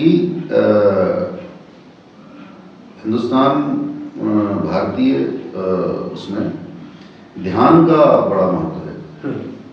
एक साधु पहाड़ की चोटी पर बैठे ध्यान कर रहा है। ध्यान सिर्फ इतना है कि अपने आप से आप जैसे जैसे दूर होते चले जाएंगे वैसे वैसे आप उसके नजदीक चले जाएंगे। ध्यान से ये संभव है, या प्रेम से संभव है। उसके पास पहुंचने के सिर्फ 2 ही रास्ते हैं, जीवित रहते हुए जीवित रहते हुए उसकी नजदीकी आप सिर्फ 2 रास्तों से तय कर सकते हैं, एक प्रेम, एक ध्यान। ये भारतीय सिद्धांत है। तो साधु वहां बैठा ध्यान कर रहा है, अपने आप से अपने आप को दूर कर रहा है और उसकी नजदीकी के लिए प्रयास कर रहा है। कर लेते हैं, अपने आप को भूल जाते हैं। अभिनय भी वही है। आप ओथेलो कर रहे हैं, आप अश्वत्थामा कर रहे हैं, आप कालिदास कर रहे हैं, मतलब आप नहीं हैं, आप नहीं हैं। मेरी व्यक्तिगत तौर पे आपसे नहीं बनती, लेकिन जो मैं कैरेक्टर कर रहा हूं और जो आप कैरेक्टर कर रहे हैं, उन दोनों की बनती को पिता पुत्र है। हम कैरेक्टर कर रहे हैं, तो अभिनय भी ध्यान की ही एक विधि है कि आप जैसे जैसे अपने आप से दूर जाते जाएंगे वैसे वैसे आप उस कैरेक्टर के नजदीक चले जाएंगे। ठीक वैसे ही जैसे वो पहाड़ पर बैठा ध्यान कर रहा है, जैसे जैसे अपने आप से दूर हो रहा है, अपने सारी मनोदशाएं, अपनी वृत्तियां, अपनी विकृतियां, अपनी सोच, जैसे जैसे वो हटाते जा रहा है वैसे वैसे उसके नजदीक चला है। ऐसे ही आप जैसे जैसे अपने आप की ये चीजें हटाते चले जाएंगे वैसे वैसे आप उस कैरेक्टर के नजदीक पहुंचते चले जाएंगे जो कैरेक्टर आप प्ले कर रहे हैं। तो ध्यान ही है। और अगर आप इस तरह से पेश आएंगे अभिनेता के तौर पे कि हमारी तुमसे नहीं बनती है, तो आप अभिनेता हैं नहीं, आपको अभिनय करने का अधिकार है नहीं। आपको तुरंत वहां से चले जाना चाहिए और फिर दोबारा एक्सेप्ट नहीं करनी चाहिए कि हम अभिनय करें, अगर आप इतना नहीं कर सकते हैं तो। और यही आनंद है। मैं बार बार इस शब्द का प्रयोग कर रहा हूं कि इसका आनंद यही है अभिनय, जो आनंद मतलब बहुतों को नसीब नहीं है। सब कुछ है जिनके पास, लेकिन ये जो आनंद है ये बहुतों को नसीब नहीं है, क्योंकि वो जो नजदीकी उस साधु को वहां हो रही है, अभिनेता को भी वही एहसास होता है। इसीलिए जब कोई सच्चा कलाकार होता है उसके चेहरे का नूर ही अलग होता है, बिल्कुल वही नूर होता है उसके चेहरे पे जो एक सिद्ध पुरुष का होता है या एक साधु का होता है, वो साधु तो उसके चेहरे पे रिफ्लेक्ट करने लगता है उसका चेहरा। जो भी बड़े सिद्ध कलाकार हैं उनका चेहरा देखो कितना नूर बरसता है उनके चेहरे से। उसका कारण ही यही है कि वो इन तमाम चीज़ों से अपने आप को उन्होंने दूर कर लिया है और वो जो कला है वो अपने आप को उनसे समर्पित कर दिया है, ठीक उस तरह जिस तरह उस साधु ने कर दिया। तो ध्यान है, ध्यान की पद्धति है कि आप जब अभिनय कर रहे हैं तो अपने आप को आप भूल गए, ना भूलते हुए भी भूल गए। हमें याद है कि हम जगदीश शर्मा हैं और हम अश्वत्थामा का रोल कर रहे हैं और हम कितने अश्वत्थामा के नजदीक चले जाए लेकिन हम पूरे अश्वत्थामा तो नहीं हो सकते। अपने आप को ध्यान रखते हुए अपने आप को भूल जाना, ये ध्यान की उस साधु की विधि से भी ज्यादा कठिन है, ज्यादा चुनौतीपूर्ण है, इसीलिए ज्यादा आनंददायक है। तो बातें ऐसी होती हैं लेकिन ऐसे नहीं करना चाहिए। अभिनेता अगर नहीं कर पा रहा है वो इन चीज़ों को मैनेज, तो वो अधिकृत है नहीं अभिनय के लिए, क्योंकि ग्रुप वर्क है। ग्रुप वर्क में इन चीज़ों का कोई स्थान नहीं होना चाहिए भी नहीं, और शायद कम होता है वो जो अभिनय करते हैं। धीरे धीरे हो जाता है क्योंकि चलो आप ही पिताजी हो हमारे, हम पैर दबा देते हैं। और मैं समझता हूँ ये जो रोल चेंजिंग वाला चैलेंज है ये कई दफ़ा आया, ऐसा और भी कुछ एक प्ले में हो चुका है शायद। बिना नाम लिए वो आप विस्तार पूर्वक बताएं, ऐसा कभी कभी हुआ एक किसी एक्सीडेंट की वजह से आपको कास्टिंग चेंज करनी पड़ी थी? एक शेर अर्ज है कि कुछ तो मजबूरियां रही होंगी, यूं ही कोई बेवफा नहीं होता। नाटक में एक सुविधा होती है कि जरूरी नहीं है कि जो राजा है वो 6 फीट का हो या डेस्डेमोना जो है वो बहुत खूबसूरत ही हो। शेक्सपियर की डेस्डेमोना की पहली विशेषता ये है कि वो बहुत खूबसूरत है और ओथेलो बहुत बदसूरत है, डरावना है। ये की पॉइंट है उसमें। लेकिन अगर खूबसूरत नहीं है, कम खूबसूरत है या सांवली है, तब भी चलेगा। राजा अगर 5 फीट का है तो भी चलेगा, बशर्ते कि वो जो अभिनय है, जो उसकी रिक्वायरमेंट है उस कैरेक्टर की, वो पूरी करे। एक नाटक में, रंगमंच में ये सुविधा होती है, क्योंकि फाइनली आदमी अभिनय देखता है। आपने क्या पहना है, आप कैसे लग रहे हैं, सेट कैसा है, लाइट कैसी है, ये शुरू के 2-5 मिनट ही देखता है आदमी, फिर अभिनय देखता है, कहानी देखता है। तो रंगमंच में एक सुविधा। हाँ, वो भागम भाग नाटक किया था हम लोगों ने 99 में। तो ग्रुप के बहुत वरिष्ठ सदस्य हैं, रविंद्र दुबे का। तो पहला शो हो रहा था तो उनको ब्रेन हेमरेज हुआ था मंच पे। आधे घंटे का नाटक बचा था या 20-25 मिनट का नाटक बचा था और उनकी तबीयत खराब हुई, लेकिन उन्होंने वो पूरा प्ले किया और फिर वो हॉस्पिटलाइज हुए। फिर उनको बेंगलोर जाना पड़ा, तब जाके वो ठीक हुए, थैंक गॉड। तो दूसरे शो की जब बात आई, 5 शो करने थे उसके, पहले शो में हुआ तो वो दूसरा जो शो था उसमें फिर तमाम किस्म की बातें होगी कि शो कैंसिल कर दें, क्या करें। तो फिर मैंने वो रोल किया। एक ये घटना है रोल मेरे करने की, और उसी भागम भाग नाटक में मेन रोल सुमित करते थे, बहुत वरिष्ठ फाउंडर मेंबर है कन्वेंशन के। फिर वो रोल मैं भी करता हूँ, हम दोनों ही वो रोल करते हैं। कभी वो करते हैं, कभी मैं करता हूँ, जब जैसे हुई। अभी जो लेटेस्ट जो अभी प्ले किया यही भागम भाग, तो वही करने वाले थे।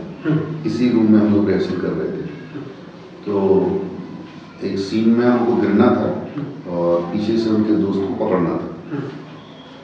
उसकी नज़र थोड़ी सी मिस हो गई तो वो पकड़ नहीं पाया, सामने वाली दीवार में उनका सिर लगा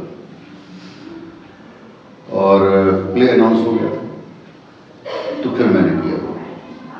तो कास्टिंग दूसरी थी वो, जब शुरू किया था प्ले तो कास्टिंग दूसरी थी। जो बिलोंग कर रहे थे वो कालिदास थे और जो बिलोंग कर रहे थे वो नदारत हो गए और प्ले करना था। तो अंततः वो जिम्मेदारी मुझे लेनी पड़ी, जबकि मैं उस जिम्मेदारी को लेने के लिए, क्योंकि आषाढ़ का एक दिन जैसा प्ले डायरेक्ट करना, उसके साथ फिर मेन रोल करना इज डिफिकल्ट, बट चुनौतियां कई तरह की होती हैं और अगर आपको करना है तो उन चुनौतियों का सामना भी करना पड़ता है। इस तरह की चीज़ें होती रहती हैं और ये बहुत सुखद भी है कि जो है ना शो मस्ट गो ऑन, किसी भी कारण से शो रुकना नहीं। एक बार लाइट गोल हो गई थी बीच प्ले में, कोर्ट मार्शल प्ले कर रहे थे, तो लाइट चली गई, 5-7 मिनट तक लाइट नहीं आई, तो लोगों ने टॉर्च जला दी है साइड से, और उस टॉर्च की रोशनी में प्ले चलता रहा और फिर 5-7 मिनट बाद लाइट आ गई। तो इस तरह की चुनौतियाँ आती हैं, अन्वेषण के साथ भी आई कई बार, तो होते रहते हैं ऐसी चीज़ें। कई बार ऐसा हुआ कि कोई एक कैरेक्टर ही ड्रॉप कर दिया, शो के 1 घंटे पहले उसको ड्रॉप कर दिया रैंडमली, और उसको इस तरह से एडिट किया कि लोगों को कहानी तो मालूम नहीं होती कि कहानी में ये कैरेक्टर भी था, उनको तो जो दिखाया जाएगा वही देखेंगे। तो इस तरह की मतलब सामान्य बातें हैं, रोल एक्सचेंज होना, मेरा रोल तुम कर लो, तुम्हारा रोल मैं कर लूँ, वो नहीं आए तो अब ऐसा कर दो, ये सब थिएटर का यही आनंद है कि हर कदम पर चुनौतियाँ हैं, हर कदम पर चुनौतियाँ हैं। फाइनल स्टेज तैयार हो गया और जो मेन लाइट थी जिसमें पूरे लाइट इफेक्ट जो थे, वो लाइट एकदम से फट की आवाज़ आई और वो टूट गई और सेकंड बेल हो गई, तो अब लाइट बदली नहीं जा सकती। तो उसमें ही कैसे करना है वो लाइट मैन की जिम्मेदारी है, और एक्टर को पता नहीं कि अब वो लाइट आने वाली है कि नहीं है, तो कैसे, ये चुनौतियाँ हैं। और जब वो चुनौतियाँ पूरी कर लेते हैं, कई बार ऐसा हुआ, जैसे अभी भागम भाग कर रहे थे तो कपिल नाहर, वो भी बहुत कमाल के अभिनेता हैं, बहुत वरिष्ठ हैं, 25 साल से अन्वेषण के साथ काम कर रहे थे, वो लाइट कर रहे थे और प्ले शुरू होने से पहले उनको फ़ोन आया कि जीजा जी की डेथ हो गई, लेकिन वो बंदा लाइट पे बैठा रहा और उसने पूरा 1.5 घंटे का प्ले पूरा किया, और परिचय जब हुआ तो वो आया नहीं मंच में, तो मैंने कहा वो क्यों नहीं आया, उसने किसी को नहीं बताया, उस लाइट जैसे कर्टन कॉल की लोग आया उठ के चला गया। तो इस तरह की चुनौतियाँ आती हैं। मनोज सोनी बहुत बढ़िया अदाकार हैं अन्वेषण के, उनके शायद फादर इन लॉ खत्म हुए शो के 3 घंटे पहले छतरपुर में, और उनका पूरा परिवार जा रहा है। उन्होंने कहा कि हमें वो करना है, हम नहीं जा सकते, तो फिर शो करने के बाद गए। यही आनंद है, यही चुनौतियाँ हैं, और इन पे किसी का वश नहीं, लाइट फूट गई उस पर किसी का कोई वश नहीं, तो ऐसे होती रहती है ये बातें, यही आनंद है। सर, ये रंगमंच के आनंद की बात आप बहुत ज़्यादा कर रहे हैं कि हम एक कैरेक्टर के बहुत नज़दीक जाने की कोशिश करते हैं, फिर हम वापस आते हैं। मैं ये आपसे पूछना चाहूँगा, ऐसा अक्सर आपके साथ हुआ होगा कि एक किरदार को निभाने के बाद थोड़ा बहुत वो किरदार आपके साथ बहुत लंबे समय तक रहा हो। प्रकाश प्रवेश की तो हम खूब बात करते हैं, लेकिन उससे वापस एग्जिट कैसे करें, इसकी बात थोड़ी सी कम होती है, तो वो किरदार थोड़ा बहुत हमारे अंदर रह जाता है। इस पूरे फिनोमिना को थोड़ा आप यदि समझा सकें या अपने अनुभव हमारे साथ साझा करें इस बारे में। एक रेचन एक शब्द है, योग में आता है रेचन, मतलब अपने बाहर निकाल देना, सांस को बाहर निकालना रेचन, सांस को भीतर होल्ड कर लेना, कुंभक। तो जब कोई किरदार हम करते हैं तो उसका क्रोध है, उसकी विकृति है, उसका प्रेम है, उसके जितने भी भाव हैं, एक आदमी के भाव है ना, वो हमारे अंदर भी है। तो उस किरदार के माध्यम से वो जो हमारे भाव हैं वो उनका रेचन हो जाता है, वो निकल जाते हैं। जब मैं 28-29 साल का था, बिल्कुल यंग एज होती है, ऊर्जा से लवरेज होता है इस उम्र का व्यक्ति, और अश्वत्थामा का जो क्रोध है, मतलब ऐसा क्रोध कि जिसने हाँ वैशी ही कह सकते हैं कि गर्भ पे ब्रह्मास्त्र चला दिया। उसके अपने लॉजिक है, सही है या गलत है ये अलहदा विषय है। और इस उम्र का जो व्यक्ति होता है, जिस उम्र में मैंने वो किया था, ज़्यादातर क्रोधी होता है, क्रोध होता है उसके अंदर, विद्रोह होता है उसके अंदर। जो युवा है, जो यूथ है, उसका पर्याय अगर हम कहें विद्रोह या विरोध तो गलत नहीं होगा, होना ही चाहिए।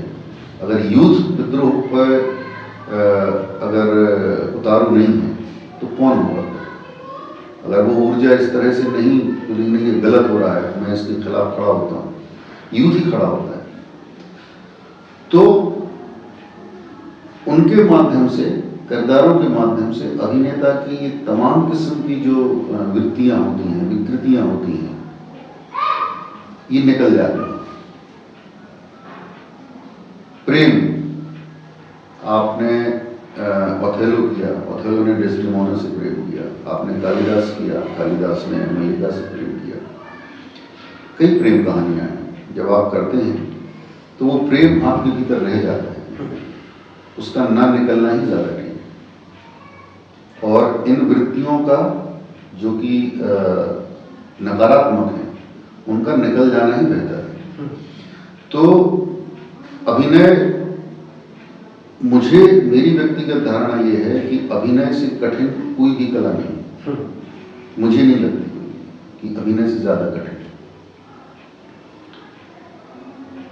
और वो इसीलिए कठिन है कि आप इतने किरदारों के इतने भाव अपने अंदर समाहित करते हैं, और जब परफॉर्म करते हैं तो वो निकल जाते हैं। तो जो नकारात्मक वृत्तियां हैं उनका तो निकल जाना ही श्रेयस्कर है, और जो सकारात्मक है, जो प्रेम है, वो रह जाना ही बेहतर है। और वो रह ही जाती है और वो निकल ही जाती है। मैंने जब अश्वत्थामा किया था तो मैं एकदम ऐसे हो गया था, एक आध महीने वो शिथिल सा हो गया था।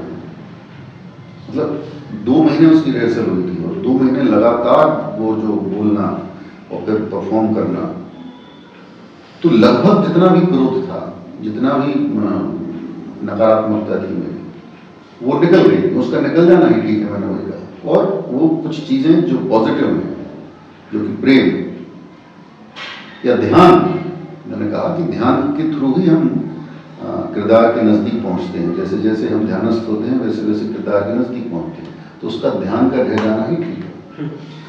तो ये तो ही इस बात का थोड़ा सा दार्शनिक पक्ष या मनोवैज्ञानिक पक्ष मेरी नजरिए से। ऐसा कुछ नहीं होता है कि आप कोई कैरेक्टर आपने किया और फिर उससे बाहर निकलने में आपको दिक्कत होती है, क्योंकि कोई कितना ही डूब जाए किरदार में, उसको ये याद रहता है कि मैं किरदार कर रहा हूं, मैं हूं ये, मैं किरदार कर रहा हूं। जिस दिन वो पूरा भूल गया तो या तो वो पागल हो जाएगा, फिर लौटना संभव नहीं।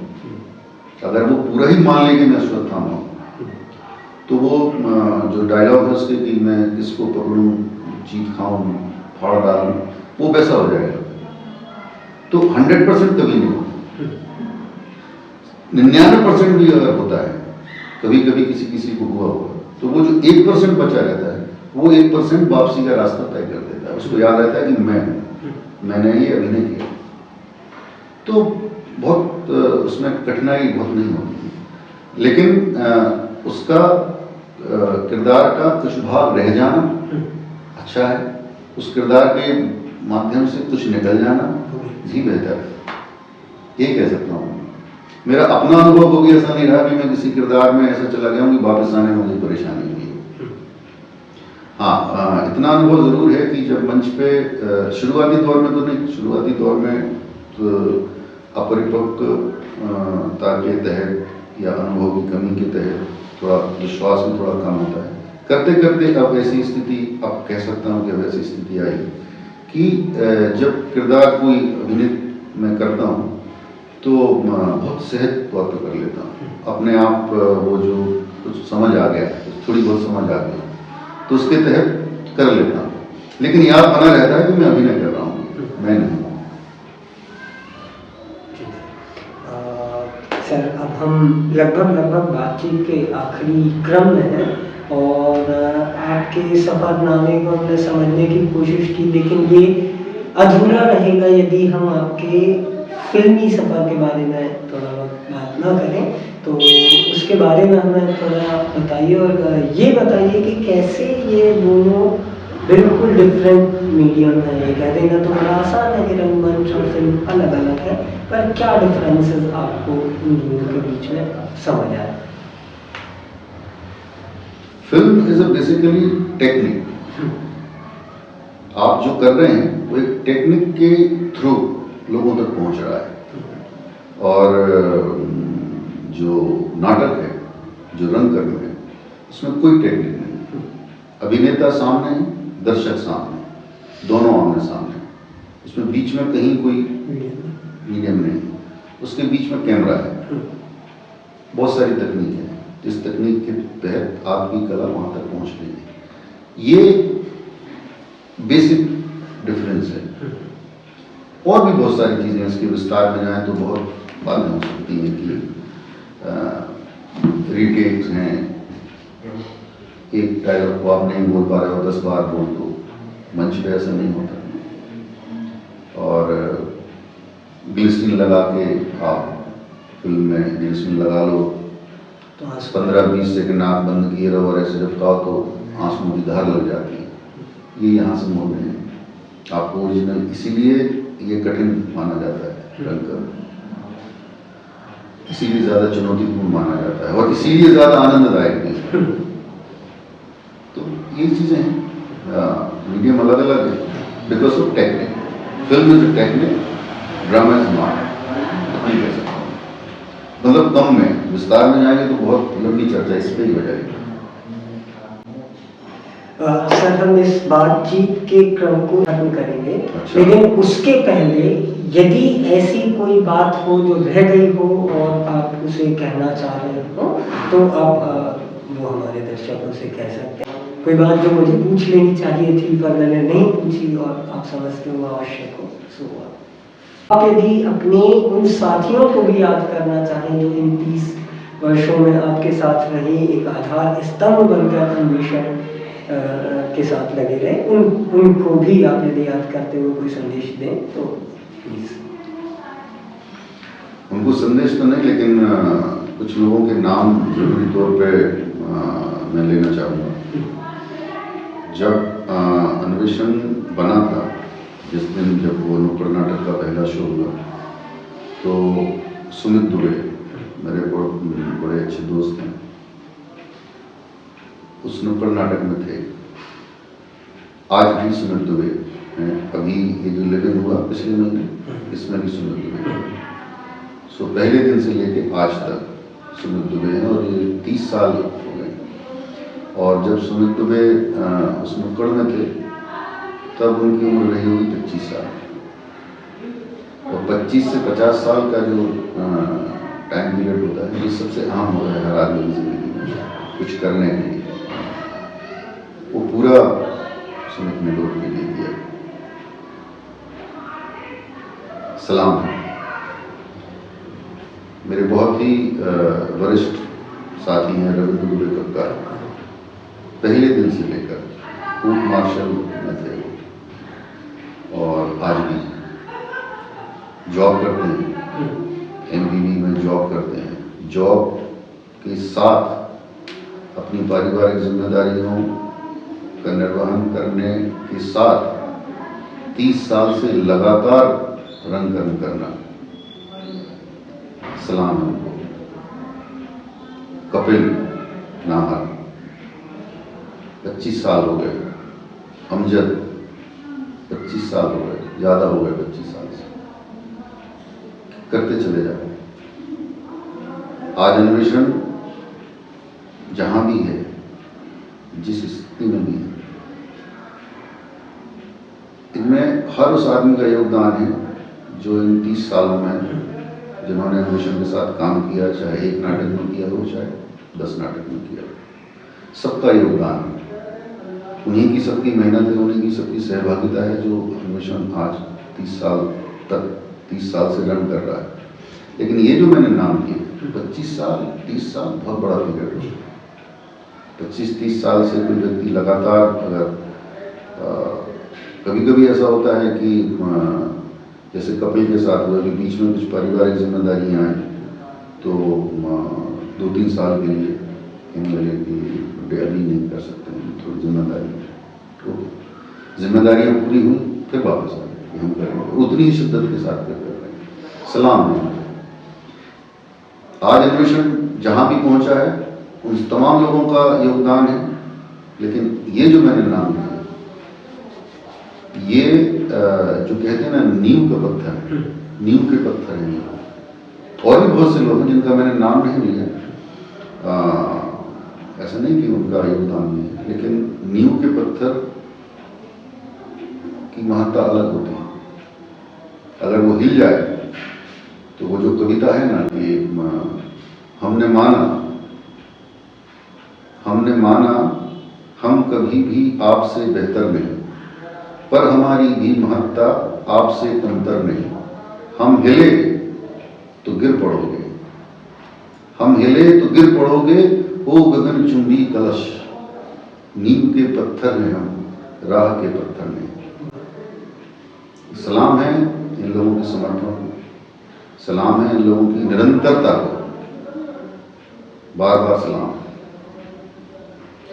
एक बात तो और जो मैं अन्वेषण के विषय में कहना चाहता हूँ, सुनने वाले जो लोग भी होंगे, जिनको लगता होगा कि हमें भी अन्वेषण से जुड़ना है या थिएटर करना है या नाटक करना है, तो क्या करना चाहिए? कुछ भी नहीं करना है आपको, कोई औपचारिकता नहीं है। आपको पता कर लेना है कि अन्वेषण का ऑफिस यहाँ है, जहाँ बैठी है अन्वेषण का ऑफिस है, मेडिकल कॉलेज के सामने। आप पता करके चले आइए, दरवाज़ा खुला है। कोई औपचारिकता नहीं है कि कोई हम आपका ऑडिशन लेंगे कि परीक्षा देंगे, कुछ नहीं। आप आइए, आपकी अगर इच्छा है तो आप रुकेंगे, और अगर आपकी इच्छा नहीं है तो आप खुद ही चले जाएंगे। कई लोग आए, 2 दिन आए, 3 दिन आए, चौथे दिन से आए, वो तो आज तक नहीं आए। कई लोग आए जो 20 साल पहले आए थे, आज नहीं। तो कोई औपचारिकता नहीं, जो भी जुड़ना चाहे, जब भी जुड़ना चाहे, ना उम्र का कोई बैरियर है, ना कोई, आप हैं, करना चाहते हैं, आपकी इच्छा है, आपका स्वागत है, दरवाजा खुला है, चले आइए। ये जरूर मैं सब लोगों से, जो भी करना चाहता हूँ उनसे बन तो नहीं है कि ये बातचीत खत्म हो, पर समय की अपनी बाध्यता है। सर, हम इसी नोट पर इस पूरी बातचीत को खत्म करते हैं, इस उम्मीद के साथ कि हम फिर आपसे जुड़ेंगे और बहुत सारी बातचीत डिटेल में करेंगे। जरूर। हम बहुत बहुत शुभकामनाएं आपको देते हैं भारंगम के लिए कि आपका शो फिर से एकदम सुपर डुपर हिट हो, जैसा कि अन्वेषण की परिपाटी रही है। और जल्दी सागर को और भी कई सारे ऐसे ही सुपरहिट प्ले आप दिखाते रहें, वो वर्ग तैयार होता रहे, जो रंगमंच देखता रहे, करता रहे। इन भावनाओं के साथ मैं आपको धन्यवाद देता हूँ और बहुत बहुत शुक्रिया sir. Thank you Varun, thank you very much. और हमारे जो भी दर्शक इस बातचीत को देख रहे थे, मैं उम्मीद करता हूं कि इसके बाद आप बहुत समृद्ध हुए होंगे। यदि ये बातचीत आपको पसंद आई हो तो लाइक ज़रूर कीजिएगा और अपनी प्रतिक्रिया कमेंट बॉक्स में ज़रूर बताइएगा। हम जल्दी फिर आपसे जुड़ेंगे मास्टर क्लासेस विद मास्टर्स के एक और अंक में किसी ऐसी ही शख्सियत के साथ। तब तक के लिए मुझे दीजिए इजाज़त। धन्यवाद।